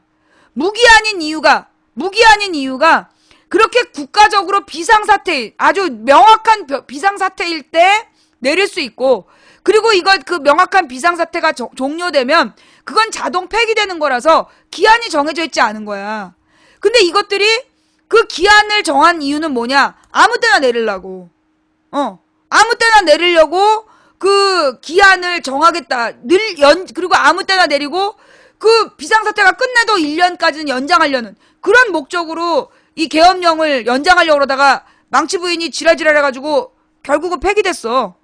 계엄령법 개정안이 내가 막 지랄하고 논란을 삼으니까 기자들이 막 써주고 그래가지고 결국 폐기했어요. 개정안을. 무산된 거지. 그러니까 그때부터 얘네들이 보이는 건 뭐였냐면 그 다음 여러분 우리 2015년에 세월호 일주기 집회한 날 그날 막 민주노총이니 뭐니 세월호 유관 단체들 막 구속하고 그랬잖아. 폭력 집회를 준비했다고. 근데 실제로 그날 폭력 행위를 일삼았던 사람들은 누구야? 시위 주도자들이 아니야. 시위 주관한 사람들이 아니라 그 세월호 유가족들이 2명인가 3명을 잡았어. 막 화단에 있는 끈을 풀어가지고 버스를 땡겨야 된다. 당신 누구야? 그들이 알고 보니까 경찰이었어. 그리고 막 버스를 땡겨야 된다면서 막 버스를 막 두들기고 이런 사람한테 당신 누구야? 그것도 경찰이었어. 그러면서 막 이렇게 청와대로 가자! 막 이러면서 소리 지르는데 당신 누구야? 그러니까 얘가 그 경찰 끈앞풀이였던 거야. 그러니까 결국은 세월호 그날 얘네들이 대대적인 폭력 시위를 유도했던 거야. 대대적인 폭력 경찰을 유도했는데 마침 망치 부인이 바로 그 전날 왜 이러는 거야? 우연히 망치 부인이 그러니 그랬어. 이거 지금 얘네들이 하는 꼬라지가 이거 폭력 시위를 유도하는 것 같다. 뭔가 폭력적 마찰을 유도하는 것 같다. 그러니까 만약에 경찰이 앞을 가로막으면 그 자리에 앉아서 노래를 불러라. 절대 청와대로 가자고 막 이러면서 물리적으로 힘을 쓰지 말고 만약에 행진의 앞을 막거든 그때 자리에 앉아서 노래를 불러라. 그런 얘기를 했어. 그래가지고 대부분 사람들이 그 옛날에 2008년에는 막 그 몇 명이 유도하니까 우해갖고 버스를 땡겼어. 그 버스 땡긴 것 때문에 이명박 오세훈이 그 핑계를 대고 서울시청 광장을 버스로 그냥 막아버렸잖아. 버스로 시청 광장을 전부 다 막아가지고 사람들이 못 모이게 만들었어. 그 핑계가 뭐였냐면 2008년에 막 그 버스 땡겼던 그걸 폭력 시위라고. 그래서 이번에도 종편에서 노린 건 뭔가 폭력적인 어떤 상황을 유도했는데 기대했는데 너무나 시민들이 침착하게 비폭력적인 시위를 한 거야. 그러니까 종편이 당황해갖고 2008년 영상, 그다음 뭐 2006년 영상 그런 걸 갖다가 짜집기 해갖고 방송했다가 걸린 거 아니야. 그러니까 얘네들이 처음부터 목적이 그러니까 그 시민들 속에 프락치를 심어서 막 유도하는 거야. 뭐 청와대로 진격하자 이래가지고 청와대로 가는 뭐 행진을 시작하면 그걸 막고 그 다음에 거기서 막 폭력적으로 누가 막 저항하고 그래서 그 폭력을 막 강조한 다음에 그러니 얘네들을 쓸어버려야 된다. 이런 논리로 얘네들이 준비했었던 것 같다. 근데 그 작년 4월 달에 실제로 일반 다수의 시민들이 평화 시위를 해버리고 앉아버리니까 한 군데에서만 마찰이 일어난 거야. 그래서 그게 다 티가 났던 거죠. 그래서 우리 국민들이 찾아낸 방법이 우리는 폭력적인 어떤 물리적인 충돌을 통한 우리의 의사표현보다는 선거를 통한 의사표현을 하겠다. 그걸 우리가 정한 거잖아. 우리가 선거를 통해서 우리 국민들이 이 쓰레기 정권을 심판하겠다. 그 쓰레기 정권 심판론이 이번에 총선 결과인 거야. 박근혜와 새누리당이 2당으로 떨어져 버리고 그리고 다수당이 이 야3당이 차지한 거 아니야. 과반수 이상을 야3당이 차지했다라는 건 거기다가 지금 박근혜 당이 122석밖에 차지하지 못했다는 거. 178석이 야당이란 얘기야. 여당이 아니라. 이거 국민적인 어마어마한 심판이야. 근데 이것들이 아직도 그게 국민적인 심판이라는 걸 인정을 안 하고 있는 거죠. 그러면서 자기네들이 잘났다라고 계속 뻥까고 자빠져 있는 지금 그런 상황이다. 그러니까 피 흘리지 않는 평화혁명. 이게 곧 뭐야? 투표야. 선거이고. 근데 이제 내년에 우리가 또 한 번의 이 투표혁명을 준비를 하고 있는 거야. 그러니까 오늘 아침에 어떤 애가 와가지고 채팅창에서 글을 쓰다가 나하고 이렇게 논쟁을 했어. 근데 얘가 전혀 의견이 다른 애가 아니었어. 근데 갑자기 마지막에 뭐 모든 정치인이 다 똑같이 나쁜 놈들이라는 거야. 그러니까 차라리 허경영을 찍겠다고. 그래서 그게 말이 되냐. 열심히 일한 정치인들은 인정을 해줘야지. 왜 다 똑같다라고 얘기를 하느냐. 그러면서 얘가 갑자기 들고 나온 게 박원순이 대통령이 되면 동성결혼이 합법화될까봐 안 된다는 거야. 여러분 동성결혼 합법화를 주장한 사람은 누구예요? 반기문이야. 예. 그 동성결혼 합법화를 주장한 사람은 반기문인데 왜 박원순한테 시비를 거냐고. 그러면서 얘네들이 지금 노리는 건 뭐냐면 결국은 내년 선거 때, 그러니까 2007년에 그 방법을 썼어. 2007년에 허경영 파리. 2007년에 아예 뭐 개나 줘버려 선거는. 그리고 허경영을 찍자고. 그래서 허경영이요. 그때 꽤 투표를 많이 받았어. 그 허경영이 가졌던 상징성은 뭐냐 하면 결국은 일반 국민들한테, 젊은이들한테, 그러니까 내가 할 때 지금 미국의 트럼프를 뽑는 심리가 그거일 것 같아. 그러니까는 정치권에 대한 국민들의 어떤 불만이 정치인들은 다 똑같아. 다 개새끼야. 그러니까 차라리 그냥 드러난 개새끼가 돼버려라. 그러면서 우리나라에서 허경영 파리했던 것처럼 지금 트럼프를 지지하고 있는 거 아니냐. 미국 사람들이. 저 그런 것 같아.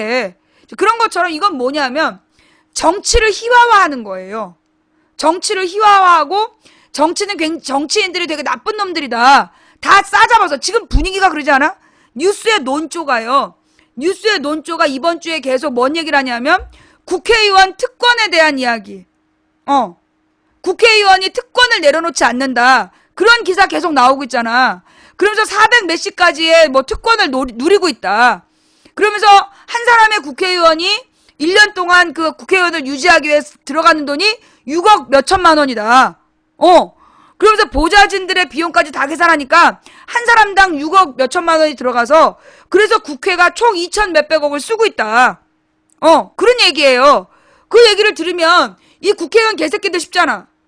근데 여러분, 일반 행정부 공무원은 우리나라 국가 예산의 대부분을 행정부 공무원들이 쓰고 있잖아.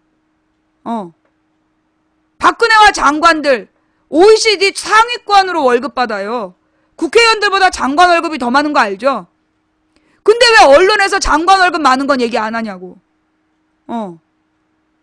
지금 우리나라의 장관들 월급이 OECD 최고야. 거의 최상급이야. 그러면 지금 국회의원보다 더 많은 월급을 받고 있는 게 장관들이지? 그 다음에 장관들, 한 장관 밑에서 일하는 애들이 국회의원 보좌관들보다 훨씬 많아요. 어마어마한 인력을 지들 멋대로 써. 거기다가 그 급수 있는 애들이 쓰는 카드들까지 합치면 한 부처가 쓰는 예산이 몇십 조야. 많으면 몇십 조. 국방부 몇십 조 쓰고 있잖아.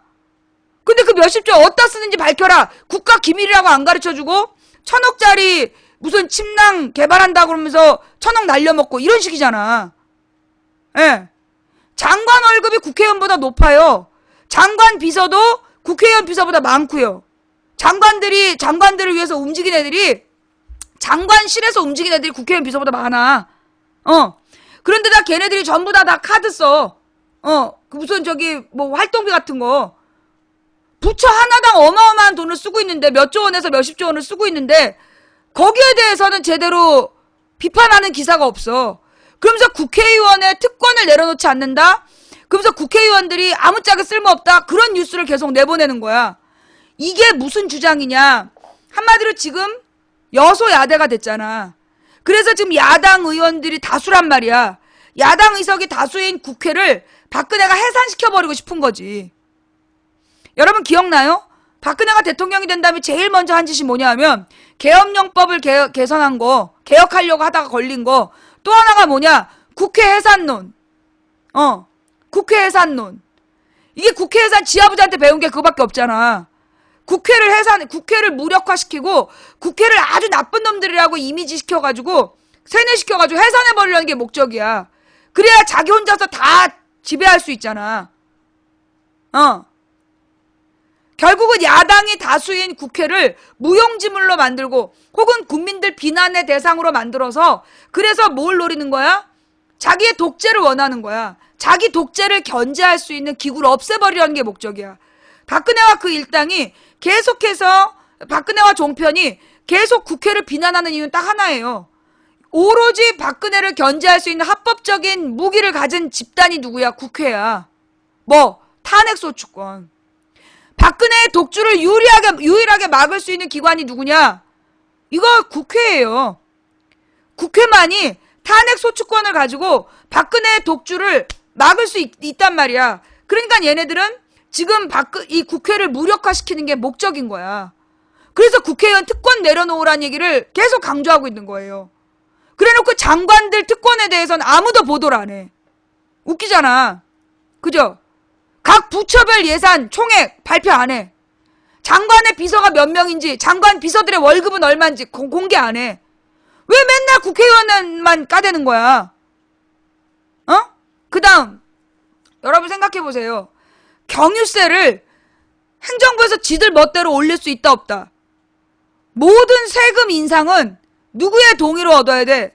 국회의 동의를 얻어야 돼.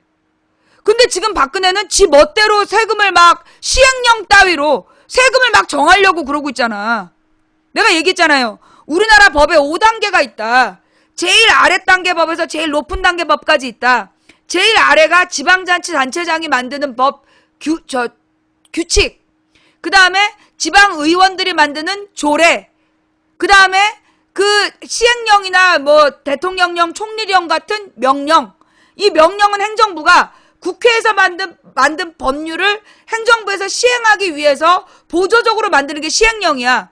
근데 지금 박근혜 정부 3년 동안 무슨 짓을 했냐? 시행령으로 법을 다 위반했어. 지금 그거 뭐니? 테러 방지법을 비롯해서 이제까지 그 시행령으로 만든 많은 불법적인 요소들이 있는 거야. 근데 박근혜는 지가 그런 불법적인 시행령을 만들면서 옛날에 이게 이명박 때 그렇다고 그랬어. 이명박이 4대강을 만들 때 4대강에 42조 원이라는 엄청난 국민 혈세가 들어가야 되니까 국회의 동의를 얻어야 돼. 그 국회의 동의를 얻지 않기 위해서 뭐 했냐? 시행령으로 그 돈을 다 쓴 거야. 원래는 국민의 세금을 쓸 때는 반드시 국회의 동의를 얻어서 법률로 정해야 돼. 근데 이명박 박근혜가 하는 짓이 뭐냐면 시행령을 만들어서 법을 무력화시키는 거야. 지 멋대로 하는 거죠. 이게 박정희한테 배운 짓거리야. 박정희식 짓거리. 그걸 지금 이명박 박근혜가 한 짓이야. 그러면서 원래는 국회라는 게 존재하는 가장 중요한 목적이 세금에 대해서 국민의 뜻을 반영해서 정하기 위해서야. 세금을 어디다 썼는지 감사하는 것도 그래서 감사하게 되어 있는 거야. 감시를 하는 게 국회의 기능인 거야. 그걸 무력화시키려고 지금 박근혜가 저 짓거리를 하고 있는 거죠. 그 다음에 제일 높은 게 헌법이야. 근데 지금 박근혜가 무슨 법안을 이번에 상시청문회법 그거 거부권을 행사한 날짜가 27일이잖아. 그거 헌법에 보장된 거부권 행사 기한을 어긴 거야. 만약에 거부권 행사하려면 떠나기 전에 그래서 이 임시국회를 소집할 수 있는 기한을 두고 거부권 행사해야 돼. 근데 그러지 않고 지 멋대로 일부러 시간을 끌어서 27일에 거부권을 보내갖고 이 국회가 그 임시국회를 소집하려면 적어도 3일 동안의 공지기간이 있어야 되는 거야. 그러니까 3일 동안 공지하지 못하게 하려고 27일에 거부권을 행사한 거야. 전자결자로. 그러니까 이 거부권 자체가 의미가 없는 거야. 그래서 이거는 그래서 법안이 자동 폐기했다고 주장하고 있지만 그게 아니다. 박근혜가 원칙을 어겼으니까 이건 20대 국회에서 재의결하겠다. 라고 지금 얘기하고 있잖아. 한마디로 지금 박근혜가 하고 있는 일은 헌법과 법률, 법치주의 질서를 개 박살을 내고 있는 거야. 지금 이 헌법과 법률이라는 국민의 가장 중요한 기본권을 보장하기 위한 제도를, 법치주의 제도를 아주 지 멋대로 박살을 내고 있는 거야. 그러면서 지금 이제 요원들을 풀어가지고 국회의원의 특혜를 내려놓으라고 그런 논리와 명분으로 뭔 짓거리를 하고 있냐. 지금 국회 무용론을 주장하고 있어. 이거 국회 해산하겠다는 의도인 거야. 그 국회 해산론 팀이 따로 있어. 이 새끼들이 아예 일부러 그래서 카톡으로 그걸 계속 돌리면서 분위기를 주도하고 있는 거야. 행정행위의 절차상 하자로 무효임. 그래서 제 논의가 가능하다. 어렵게 얘기하면 저 말이에요. 기가 막히죠?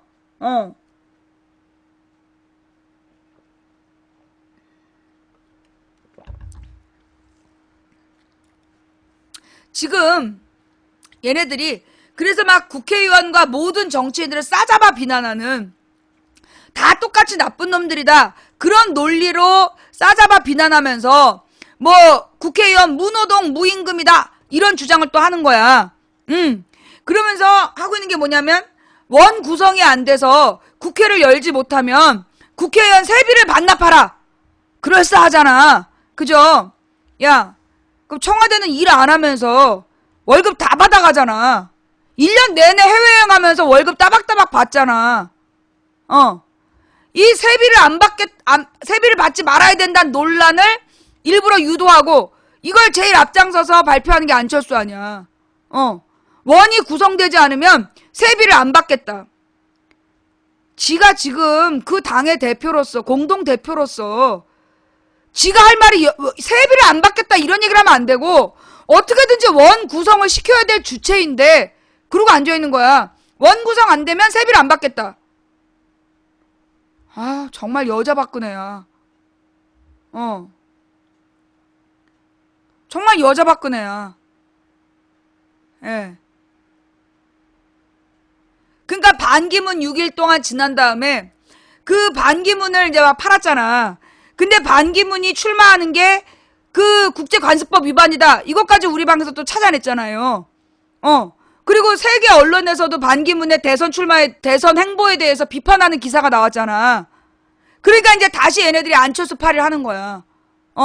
반기문 팔이를 했는데 반기문이 대선 출마하겠다고 설치고 다니는 것이 그게 UN 협약 위반이다. 그리고 이 UN 협약 위반이 근데 법적 구속력이 없다는 게 우리나라 외교부의 주장이었는데 법적 구속력을 갖는 UN 총회 그 협약은 뭐에 있다. UN 결의안 중에 법적 구속을 갖는 게 사무국 직원들에 대한 UN 그 결의안은 법적 구속을 갖는다. 그리고 이게 무엇보다 다수가 절대 다수의 동의로 채택된 결의안이기 때문에 국제관습법이다. 그럼에도 불구하고 지금 반기문이 저 짓거리를 하고 다닌다. 자, 여기에 대해서 유엔 입장이 뭐냐? 예. 여기에 대해서 지금 유엔 입장이 뭐냐?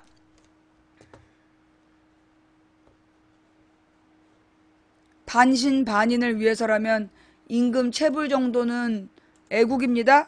어디서 이런 그지 같은 거를 갖고 와서 지랄이야. 이거 지금 지역을 비하하려는 의도로 지금 쓴 거지. 그래서 경북을 비하하려는 목적으로 지금 이걸 퍼뜨리고 있는 거지.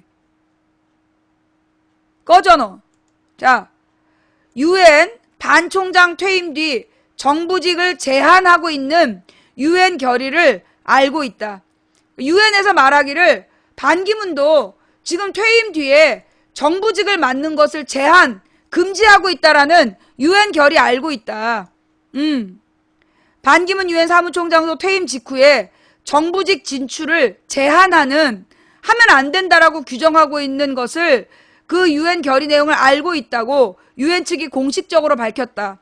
이에 따라 반 총장이 퇴임 뒤에 이런 결의 내용에 반하는 대선 출마를 선언할지 관심이 모아지고 있다. 말을 되게 어렵게 했는데 한마디로 반기문이 대선 출마 선언을 하게 되면 그 결의안 내용을 위반하게 된다는 거야. 스테판 두자릭 유엔 대변인은 31일 뉴욕 유엔 본부에서 열린 정례 브리핑을 통해 1946년 결의에는 유엔 사무총장이 퇴임 직후 정부직을 맡아서는 안 된다는 내용이 있는데 지금도 적용되는가라는 질문을 받고 물론이다. 반 총장은 그 결의를 알고 있다고 밝혔다. 자, 이 유엔 결의안이 지금도 적용된다. 반기문도 알고 있다. 유엔은 창설 직후인 46년 1월 제1차 총회에서 유엔 회원국은 사무총장의 퇴임 직후 어떠한 정부직도 제공하지 않는 것이 바람직하다. 사무총장 자신도 그러한 정부 직책을 수락하는 것을 삼가해야 한다라는 권고를 담은 결의 11호를 채택했다. 이게 지금 다수 국가, 그때 참여 국가의 압도적인 다수의 찬성으로 통과됐기 때문에 이게 국제관습법에 해당이 된다는 거야. 이걸 어기면 법적 제재에 들어간다는 거예요. 법적 구속력을 갖는다는 거야. 두자릭 대변인은 반 총장은 일단 임기가 끝난 뒤에야 생산적 글로벌 시민이 되는 가장 좋은 방법을 결정할 것이라며 그 결정은 반 총장이 사무총장직을 떠난 다음에 나올 것이라고 다시 한번 반복했다. 그는 나머지 즉 대선 출마를 할 것 등은 모두 추측이라고 주장했다. 아주 애매한 표현이지만 외교적으로 이런 식의 표현은요. 외교적으로 이런 식의 표현은 거의 자중하란 뜻이야.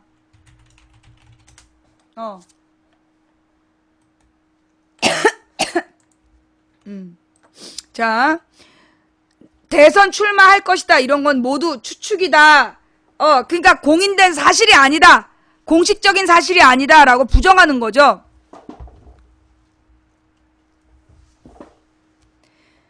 이건 다른 말로 조심하란 사인이야. 두자릭 대변인은 또 반 총장이 관훈클럽에서 대선 출마 의지를 밝힌 것으로 해석되는 것과 관련해 기본적인 메시지는 유엔 회원국이 부여한 임기의 마지막 날까지 사무총장으로서의 역할과 직무 수행에 집중하겠다는 것이라고 해명했다. 반 총장은 지난주에 한국에 머물면서 사실상 대선 주자 행보를 했다는 비판을 받고 있다. 워싱턴 특파원이 쓴 내용이네. 워싱턴 특파원이 쓴 내용이고 이게 지금 그 반기문의 대선 행보에 대한 외신 흐름 그것 좀 갖고 와보세요. 예. 반기문의 그걸 뭐라 그러니 대권 행보에 대해서 외신의 비판 내용.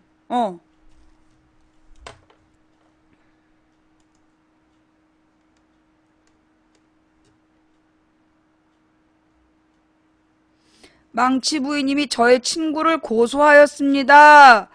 너도 고소할 수 있어. 꺼져. 내가 지금 고소한 게 1000명이 넘어. 네 친구를 고소했다고 지금 네 친구에 대해서 지금 자랑하는 거야?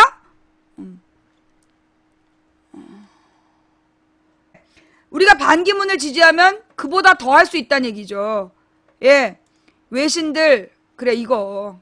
역대 최악의 반기문, 한국에서는 인기 있는 대선 후보, 비웃는 거죠. 예. 방학 기간 중 대권 도전 의지를 드러낸 반기문 유엔 사무총장에 대해 외신들이 비판적인 시각을 드러냈다.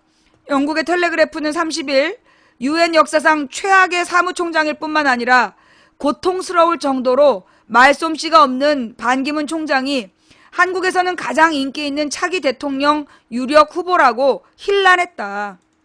신문은 이어 반 총장은 제주 포럼에서 그 유엔 사무총장의 임기를 잘 마무리하고 싶다는 소망을 밝혔지만 한국 방문해서 국내 정치적인 문제에 대해 날카로운 비판을 했다며 킹메이커인 김종필 전 국무총리와도 만났다며 반 총장의 노골적인 대선 행보를 꼬집었다.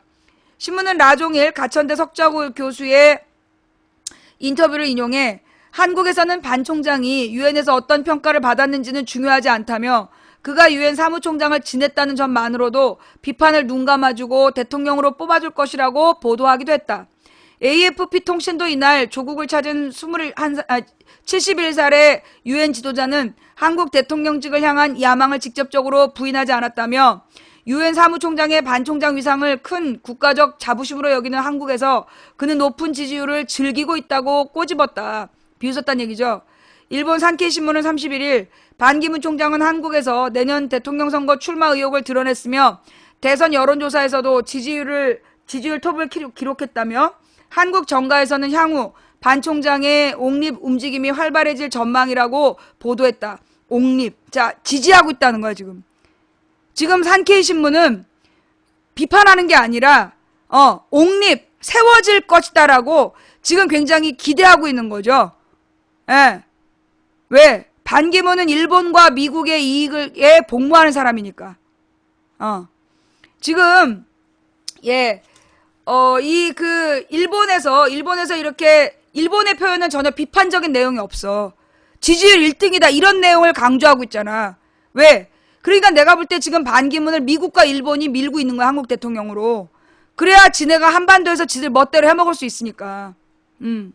신문은 반 총장의 노골적인 대권욕의 근거로 25일 제주도에서 대선 출마 의지를 표명, 28일 충청도 대선배 김종일 전 총리와의 단독회동, 29일 새누리당 지지 기반인 경상도 방문, 30일 연설에서 아프리카 순방 중인 박근혜 대통령 칭찬 등을 열거하기도 했다.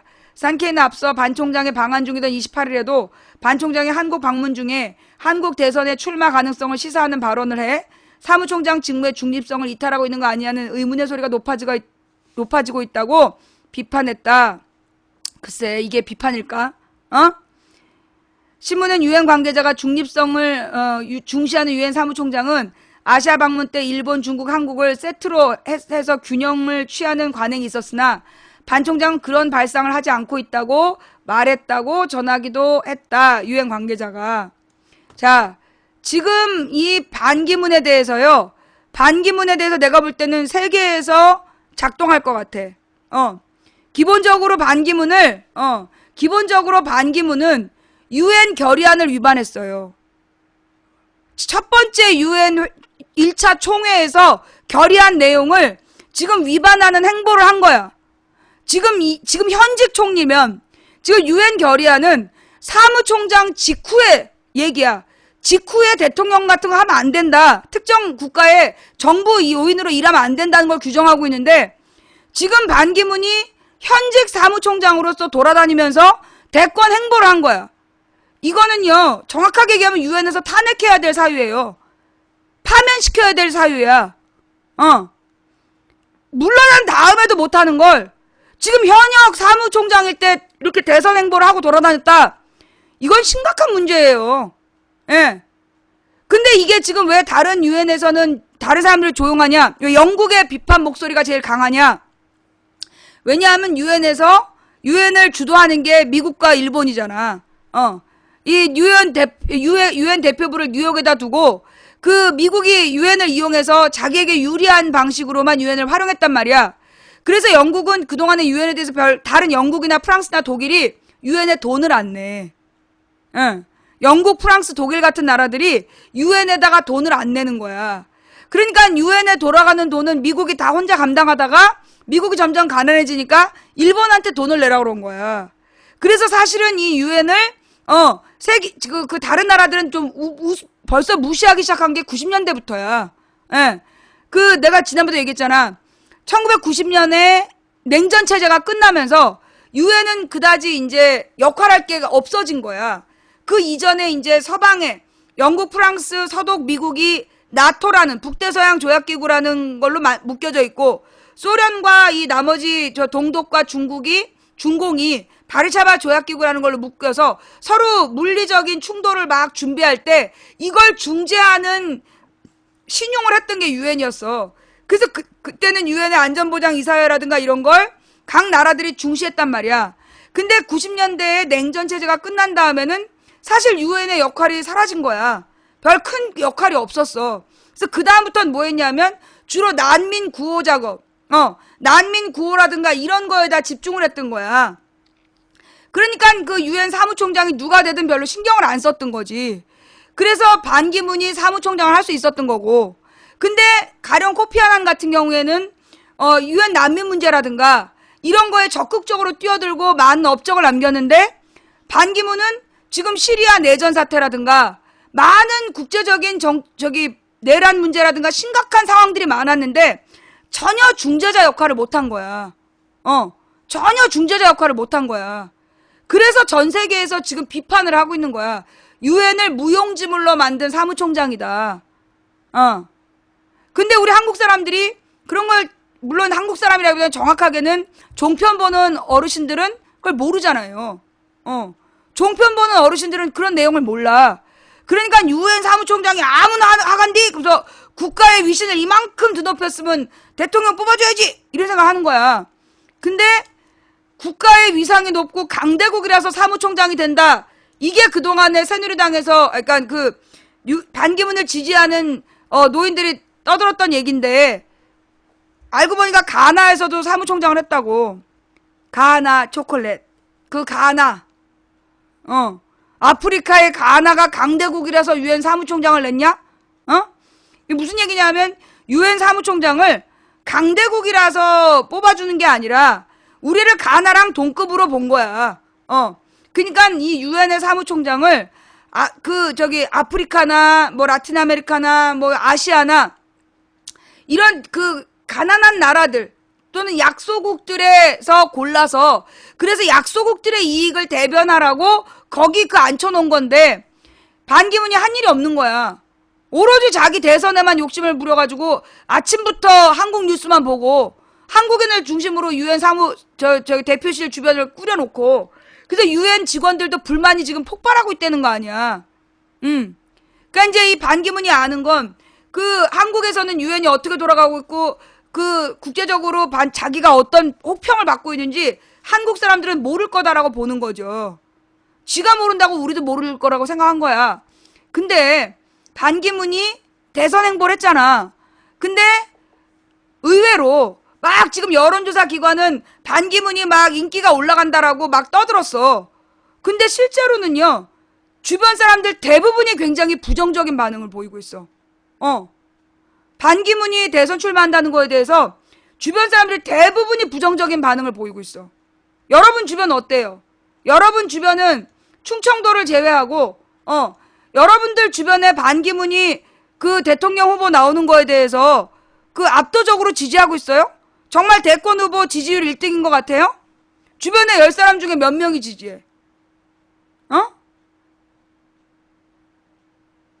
아니 나는 그게 내가 지금 되게 충격 먹은 게, 내가 이 아파트에서 산 지 15년이야.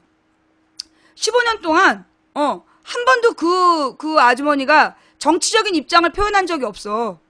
그런데 나한테 반기문 욕을 딱 하시는 거야. 다 늙어갖고 무슨 대통령을 나온다고 그러냐고. 그러면서 딱 한마디를 하시는데 깜짝 놀랐어요. 근데 그렇게 해서 시작이 돼가지고 내가 볼 때는 새누리를 지지할 만한 사람으로 보이는데 반기문은 아니라는 거야. 아이, 리얼미터는 원래 그 뻥치는 거고, 걔네들은 원래 뻥치는 애들이고, 아, 충청을 왜 배제하세요? 여기도 반기문에게 부정적입니다. 충청도도? 어, 그러니까 내가 되게 이런 충격적인 경험이 언제 있었냐면, 유병원 시신 발견됐을 때, 아, 저 사람은 새누리당을 지지하게 생겼다라고 하는 사람들이 막 욕을 했어. 국민을 등신으로 안다고. 유병원 시신이 발견된 그걸 보고 막 그 박근혜 욕을 하는 노인들을 보고서 내가 어르신들 보고 깜짝 놀랐었던 경험이 있는데, 지금 언론에서 반기문을 막 띄웠는데 역풍이 부는 거야. 아까 그 뭐였지? 어디서 나오는 거야, 광고가? 아, 됐어. 야, 이거 진짜 드디어 껐어요. 야, 이거 끌어 내려가다 큰일 날 뻔했네. 나 이걸로 저기야 아프리카 잘릴 뻔했어. 야, 이거 헤럴드 경제, 이거 포토뉴스, 이거 완전히 이거 무슨 포르노 수준 아니야 이거. 야, 역시 이 친새누리당 언론 다 와요. 예, 무슨 아파트 분양 광고를 하는 건데, 예, 야, 이거 완전 포르노인데? 와, 역시 새누리당 지지자들이 보는 신문 다 와요.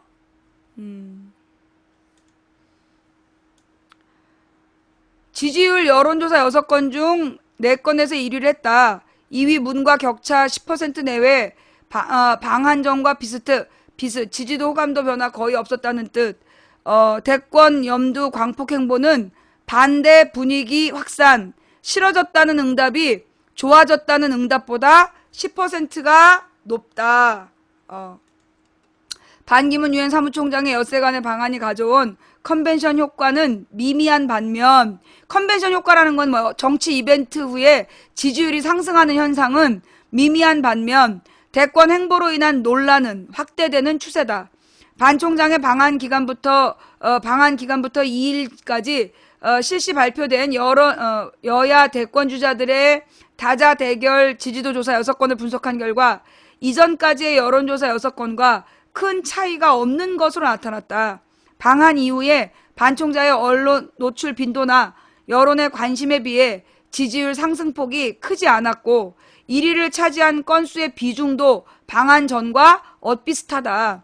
리서치 기관의 조사 방법, 표본 추출에 따라 결과가 너를 띄었지만 일단 12건의 여론조사 모두 반 총장과 문재인 더불어민주당 전 대표가 1, 2위를 차지해서 양강 구도가 형성된 것은 공통적이었다. 방한 이후 실시된 여론조사에서 6건 중 4건에서 반 총장이 1위를 차지했고 2건에서 문 전 대표가 1위에 올랐다. 4월부터 방한 전까지 여론조사 6건에서도 마찬가지의 결과였다. 그래서 나머지 내용은 리얼미터 나오는 거니까 중요한 건 아닌 것 같고, 그 싫어졌단 내용.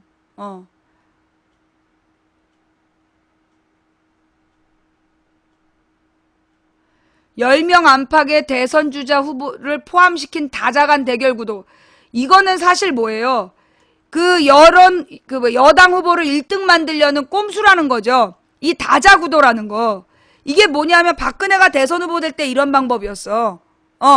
박근혜를 그 대선 후보를 만들 때 어떻게 했냐면 한나라당은 박근혜 하나 나오고 그 다음에 나머지는 김근태, 정동영, 손학규, 천정배, 한명숙 다 올려놓는 거야. 그래갖고 이 7명의 야권 후보들하고 박근혜 혼자 떡하니 놓고, 그러면 박근혜가 11%고 나머지 89%가 야권 후보를 지지했는데 박근혜 1등 이렇게 발표했던 거. 이게 다자구도예요. 결국 지금 여론조사 기관들이 이 10명 안팎의 여야 대선 주자를 늘어놓고 결국 다자구도를 해서 1등 만들기를 하고 있는 거야. 1등, 그러니까 반기문이 1등이다 이 말을 만들려고 이런 짓거리를 한다는 거죠. 가령 리얼미터인가에서 무슨 호남에서 문재인이 1등했다. 그거는 보면 호남에서 반기문하고 안철수 지지율이 갈라진 거야. 그래서 문재인이 1등한 거죠. 근데 이걸 마치 호남의 반문 정서가 사라졌다 이런 식으로 해석하면 안 된다는 거야. 이 여론조사 기관들이 결국은 다자구도라는 이름으로 자기네들이 유도하는 후보에게로 몰아간다는 거죠. 3번 중 2번 꼴로 반 총장이 이기고 한 번은 문 전 대표가 앞선 현상이 방한 이후 전후에 똑같다. 지지율 격차도 반 총장이 1위에 오른 경우는 10% 내외로 비교적 컸고 문 전 대표가 앞선 경우는 오차 범위 내에 근소한 우세라는 점도 방한 전후가 동일했다. 반 총장의 지지도와 호감도 변화는 거의 없었다는 말이다. 반면 국내외 모두에서 반 총장의 대권 행보에 대한 반론은 확산되는 분위기다. 디 오피니언 내일신문 여론조사에서는 반 총장의 방한 행보에 대해 유엔 사무총장 직분에 안 어울린다 44.4%, 부정 의견과 대선 주자로서 당연한 행보다 44%라는 긍정 반응이 팽팽했다. 중앙일보 조사 연구조사에서는 반 총장 방한 이후 이전보다 싫어졌다는 대답이 이전보다 좋아졌다는 반응보다 10%포인트 가까이 높았다. 반 총장의 대선 출마에 대해서도 찬성만큼이나 반대도 만만치 않았다. 외신에서도 반 총장의 방한 중 대권 행보에 비난이나 냉소 섞인 논평을 이어갔다. 유엔 역사상 최악의 사무총장, 고통스러울 정도의 눌변, 지루할 정도로 꾸준하다는 평가의 반 총장이 한국에서는 차기 대통령으로 유력 후보라는 평가가 대표적이다. 이게 중요한 건 새누리당 지지자들이 보는 신문이라는 거야. 새누리당 지지자들이 보는 언론에서 이렇게 평가하고 있다. 한마디로 반기문이 국내에 와서 대권 행보를 했는데 도리어 싫어졌다는 사람들이 더 많아졌다는 거예요. 옛날에는 관심 없던 사람들이 정확하게 싫어졌다라는 평가를 하고 있다는 거야. 예. 그러니까는 몰랐던, 그러니까 반기문에 대해, 자, 그럼 여러분도 이번에 반기문이 대권 행보하기 전에는 사실 반기문이 무슨 위인전에 나왔잖아. 반기문이 위인전에 나오면서, 그래서 굉장히 좋게 생각했었잖아. 그러다 이번에 그 반기문이 대권 행보하면서 우리가 비판적인 국제 여론이라든가 이런 것들을 찾아서 읽어주니까 그래서 여러분들 중에서도 혹시 잠깐만요. 여러분들 중에서도 그래서 반기문에 대해서 더 싫어졌다 그런 분 계세요? 막 이전에는 유인전에 나오고 막 그래서 좋게 생각했다가 이번에 대권 행보하면서 반기문에 대한 국제 여론이라든가 이런 자료들을 찾아보면서 싫어졌다. 이런 분이 많군요. 예. 완전 싫어졌어요. 예. 그러니까 2012년에 안철수 띄우듯이 2017년에는 반기문 띄우는 거 아니냐. 정체를 잘 몰랐어요. 예. 그러니까 원래 싫었던 분들 말고, 원래 싫었던 사람들 지금 말할 필요가 없는 거야. 내가 지금 묻는 사람들은, 이전에 좋게 생각했는데 이번 과정에서 싫어진 사람을 묻는 거예요. 이거 봐, 이 부정적인 결과를 가져왔어. 예. 무엇보다 지금 반기문이 유엔 사무총장이잖아. 가령 유엔 사무총장이 퇴임 직후에 정부직을 가면 안 된다라는 유엔 결의안을 개무시하는 건 대통령이 헌법 무시하는 거랑 같은 거야. 내가 볼 땐 이게 중요했어. 내 생각엔 이 부분이 좀 중요했던 것 같아. 반기문을 좋게 여겼던 사람들은 그래도 지식인층이야. 나머지 일반 국민들은 잘 반기문이 누군지도 잘 모르고, 반기문을 그나마 좋게 생각했던 사람들은 우리나라의 나름 지식인층인데, 근데 이 지식인층의 입장에서 볼 때 솔직히 우리가 몰랐잖아요. 유엔 사무총장이 퇴임 직후에 출마하면 안 된다라는 거 우리가 몰랐잖아.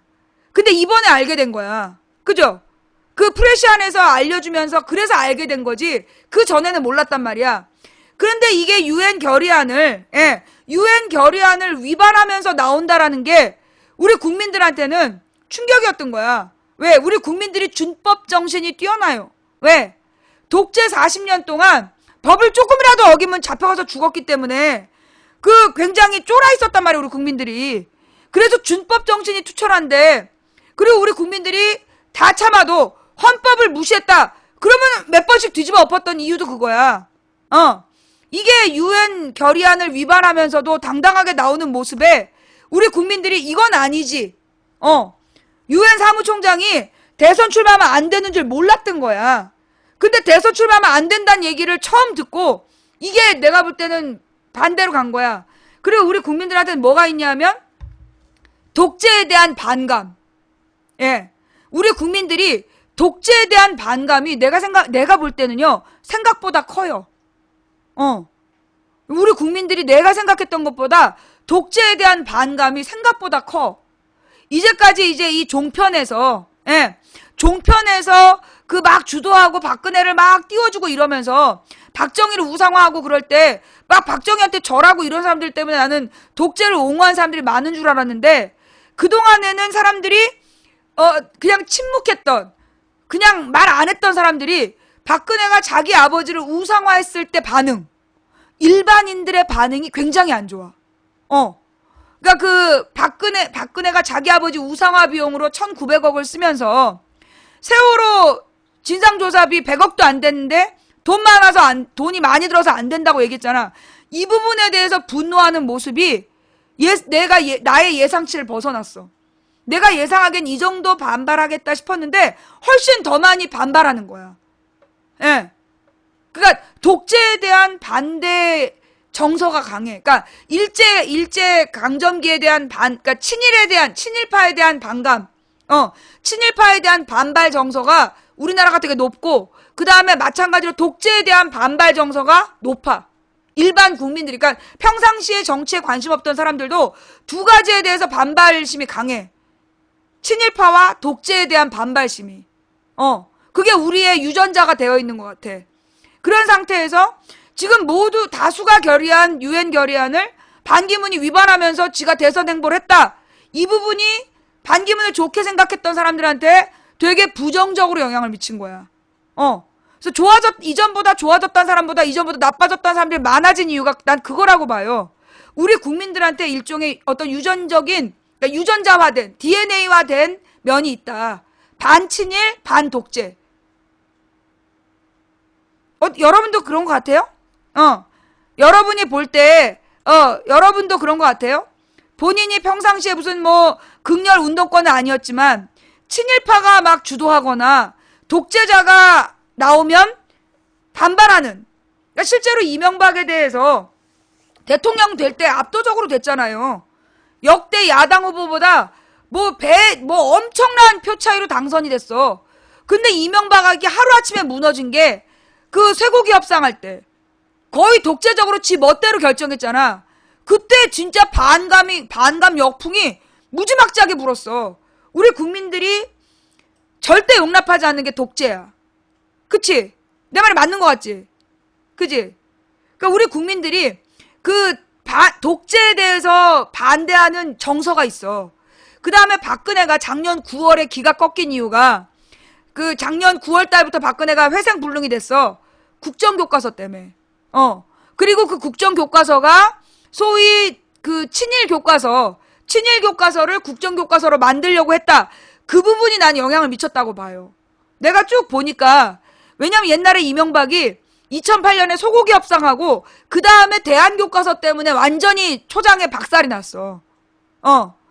그래서 내가 생각해보니까, 우리 국민들한테 기본적으로 있는 정서가, 옛날에 김대중 노무현한테 막 욕을 했지만, 그래도 김대중 노무현한테 욕한 이유는 더 잘하라고 욕을 했던 거야. 기대에 못 미쳐서 욕을 했던 거지. 김대중 노무현에 대해서 비판했다고 독재해도 된다, 친일해도 된다는 아니라는 거야. 김대중 노무현 대통령을 비판했다고 그게 독재해도 된다, 친일해도 된다라는 뜻은 아니었다.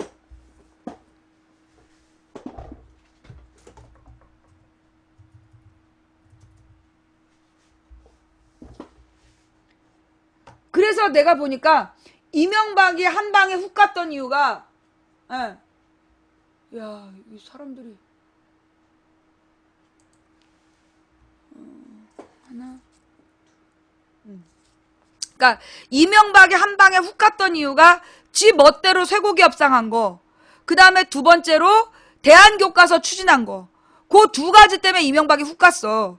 근데 박근혜도 내가 볼 때 마찬가지야. 박근혜도 그 1, 2년 동안 잘 봐주다가 도저히 안 된다. 이게 너무나 지 멋대로 구는, 이게 무슨 공주, 히스테릭한 공주 뒷바라지를 우리가 지금 할 군번이냐, 이런 분위기인 거지. 그래갖고 독재 정치가 부활될 수 있다라는, 그게 우리 국민들한테 유전자적으로 반응하는 거야. 그래서 반독재, 그 다음에 반친일, 그런 정서가 있어. 그래서 헌법을 위반하거나 이렇게 다수의 약속, 공동체의 약속을 어기고 뭔가 한다, 불법적으로 뭘 하려고 한다, 그거 용납이 안 되는 거야. 가령 예를 들어 우리 국민이 어느 정도의 준법 그 트라우마가 있냐면, 그 사립학교법을 노무현 대통령 때 날치기 갖고 통과를 했잖아. 열린우리당이 152석의 의석수를 가지고 아무것도 못한다라는 막 비난을 받으니까 열린우리당 의원들이 날치기를 해가지고 사립학교법을 통과시켰어.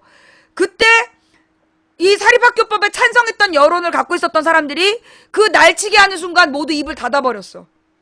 기억나요, 그때?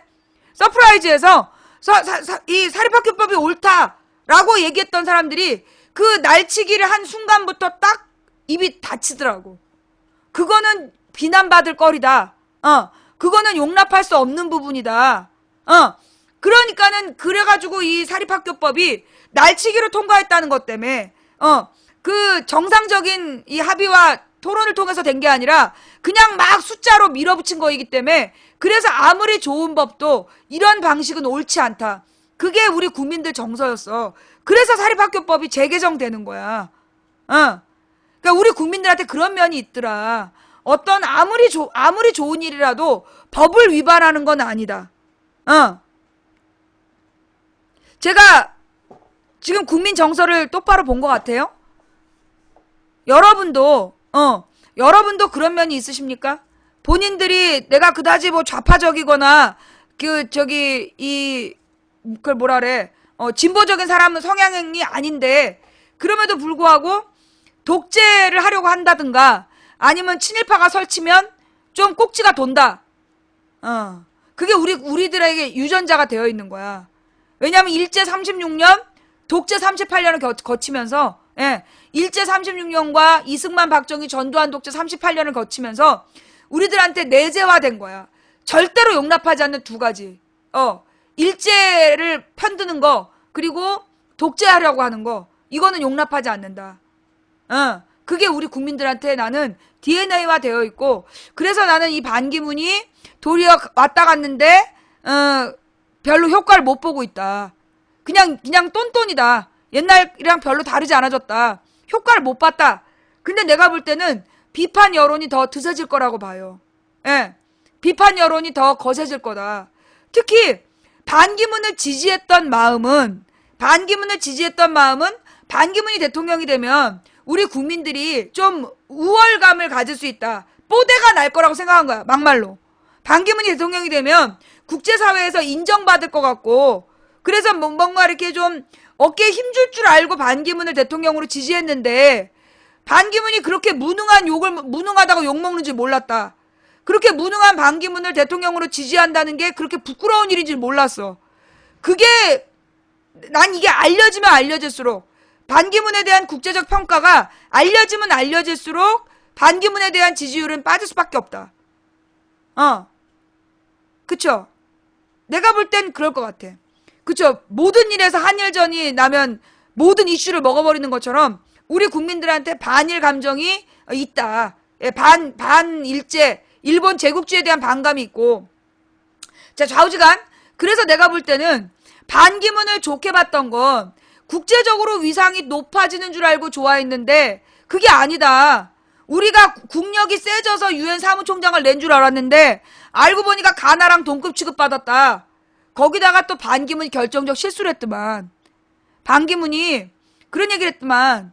한국의 수준이 낮다. 뭐 관훈 토론인가 어딘가에서 한국의 수준이 낮다. 그런 이야기를 한 거야. 그래서 전후의 얘기의 흐름이 한국의 수준이 낮아서 자기가 대통령이 돼야지 뭔가 이렇게 좀 수준이 올라간다라는 식의 뉘앙스, 그런 식의 의도를 가지고 한국의 수준이 낮다라는 얘기를 했어. 그 발언 후폭풍 몰라요? 예. 잠깐만 내가 한번 좀 찾아볼게.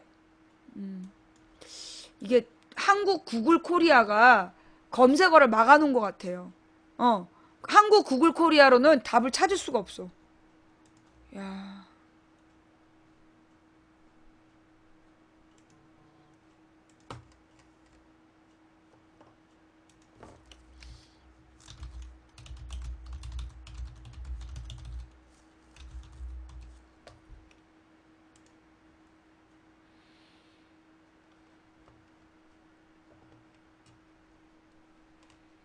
음.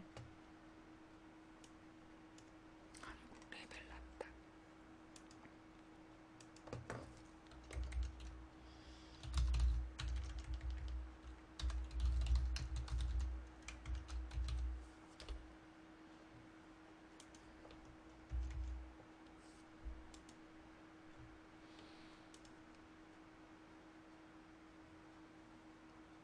어머?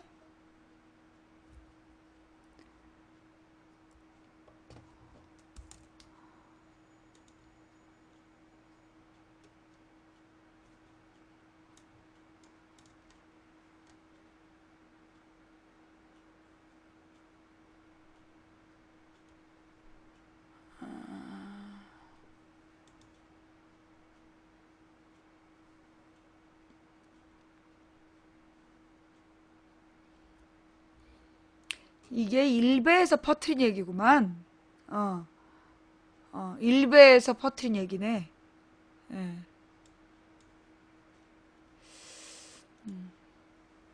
자, 어쨌거나, 그, 경향신문 뉴스였는데요. 반기문 박근혜 공통분모 영순위는 새마을운동이다. 새벽종이 울렸네. 새아침이 밝았네. 너도 나도 일어나. 새마을을 가꾸세. 새마을, 이거 우리 노래 부르면서 마을 청소하고 그랬던 슬픈 추억이. 이런 새마을운동이 최근 뉴스에 자주 오르내립니다. 반기문 유엔 사무총장이 참석하는 66차 유엔 비정부기구 컨퍼런스가 새마을운동 미화 논란에 휘말렸습니다. 컨퍼런스 문서인 경주 액션 플랜에 새마을운동을 극찬하고 국제개발 원조 모델로 삼을 것을 제안하는 문구를 포함시키는 문제를 놓고 논란이 빚어졌죠. 행사를 유치한 경상북도와 한동대가 새마을운동 세계화를 목표로 새마을운동 미화에 적극 나선다는 비판을 받기도 했습니다. 반기문 총장이 지난해 9월 박 대통령이 참석한 유엔 총회 기간 새마을운동 고위급 특별 행사에 참석해 산불처럼 새마을운동이 번지고 있다고 말한 것을 두고도 말이 나왔습니다. 논란이 거세지자 컨퍼런스 측은 당초 초안에 포함했던 새마을운동 평가 내용을 삭제했습니다. 반기문 참석할 경주 NGO 행사 새마을운동 미화 논란 이런 관련 기사가 있고요. 새마을운동 관련 논란 논쟁은 이번이 처음이 아닙니다. 빈곤 극복과 농촌 근대화의 원동력이나 유신체제 지탱을 위한 국가 공동체 체제냐를 두고 오래 논쟁이 벌어졌죠. 박근혜 대통령 등장 이후 정부는 새마을운동 홍보를 강화합니다. 박근혜 대통령은 에티오피아, 우간다, 케냐 등 아프리카 3국 순방에 나서면서 순방 뒤에 새마을운동이 확산될 것이라고 말했습니다.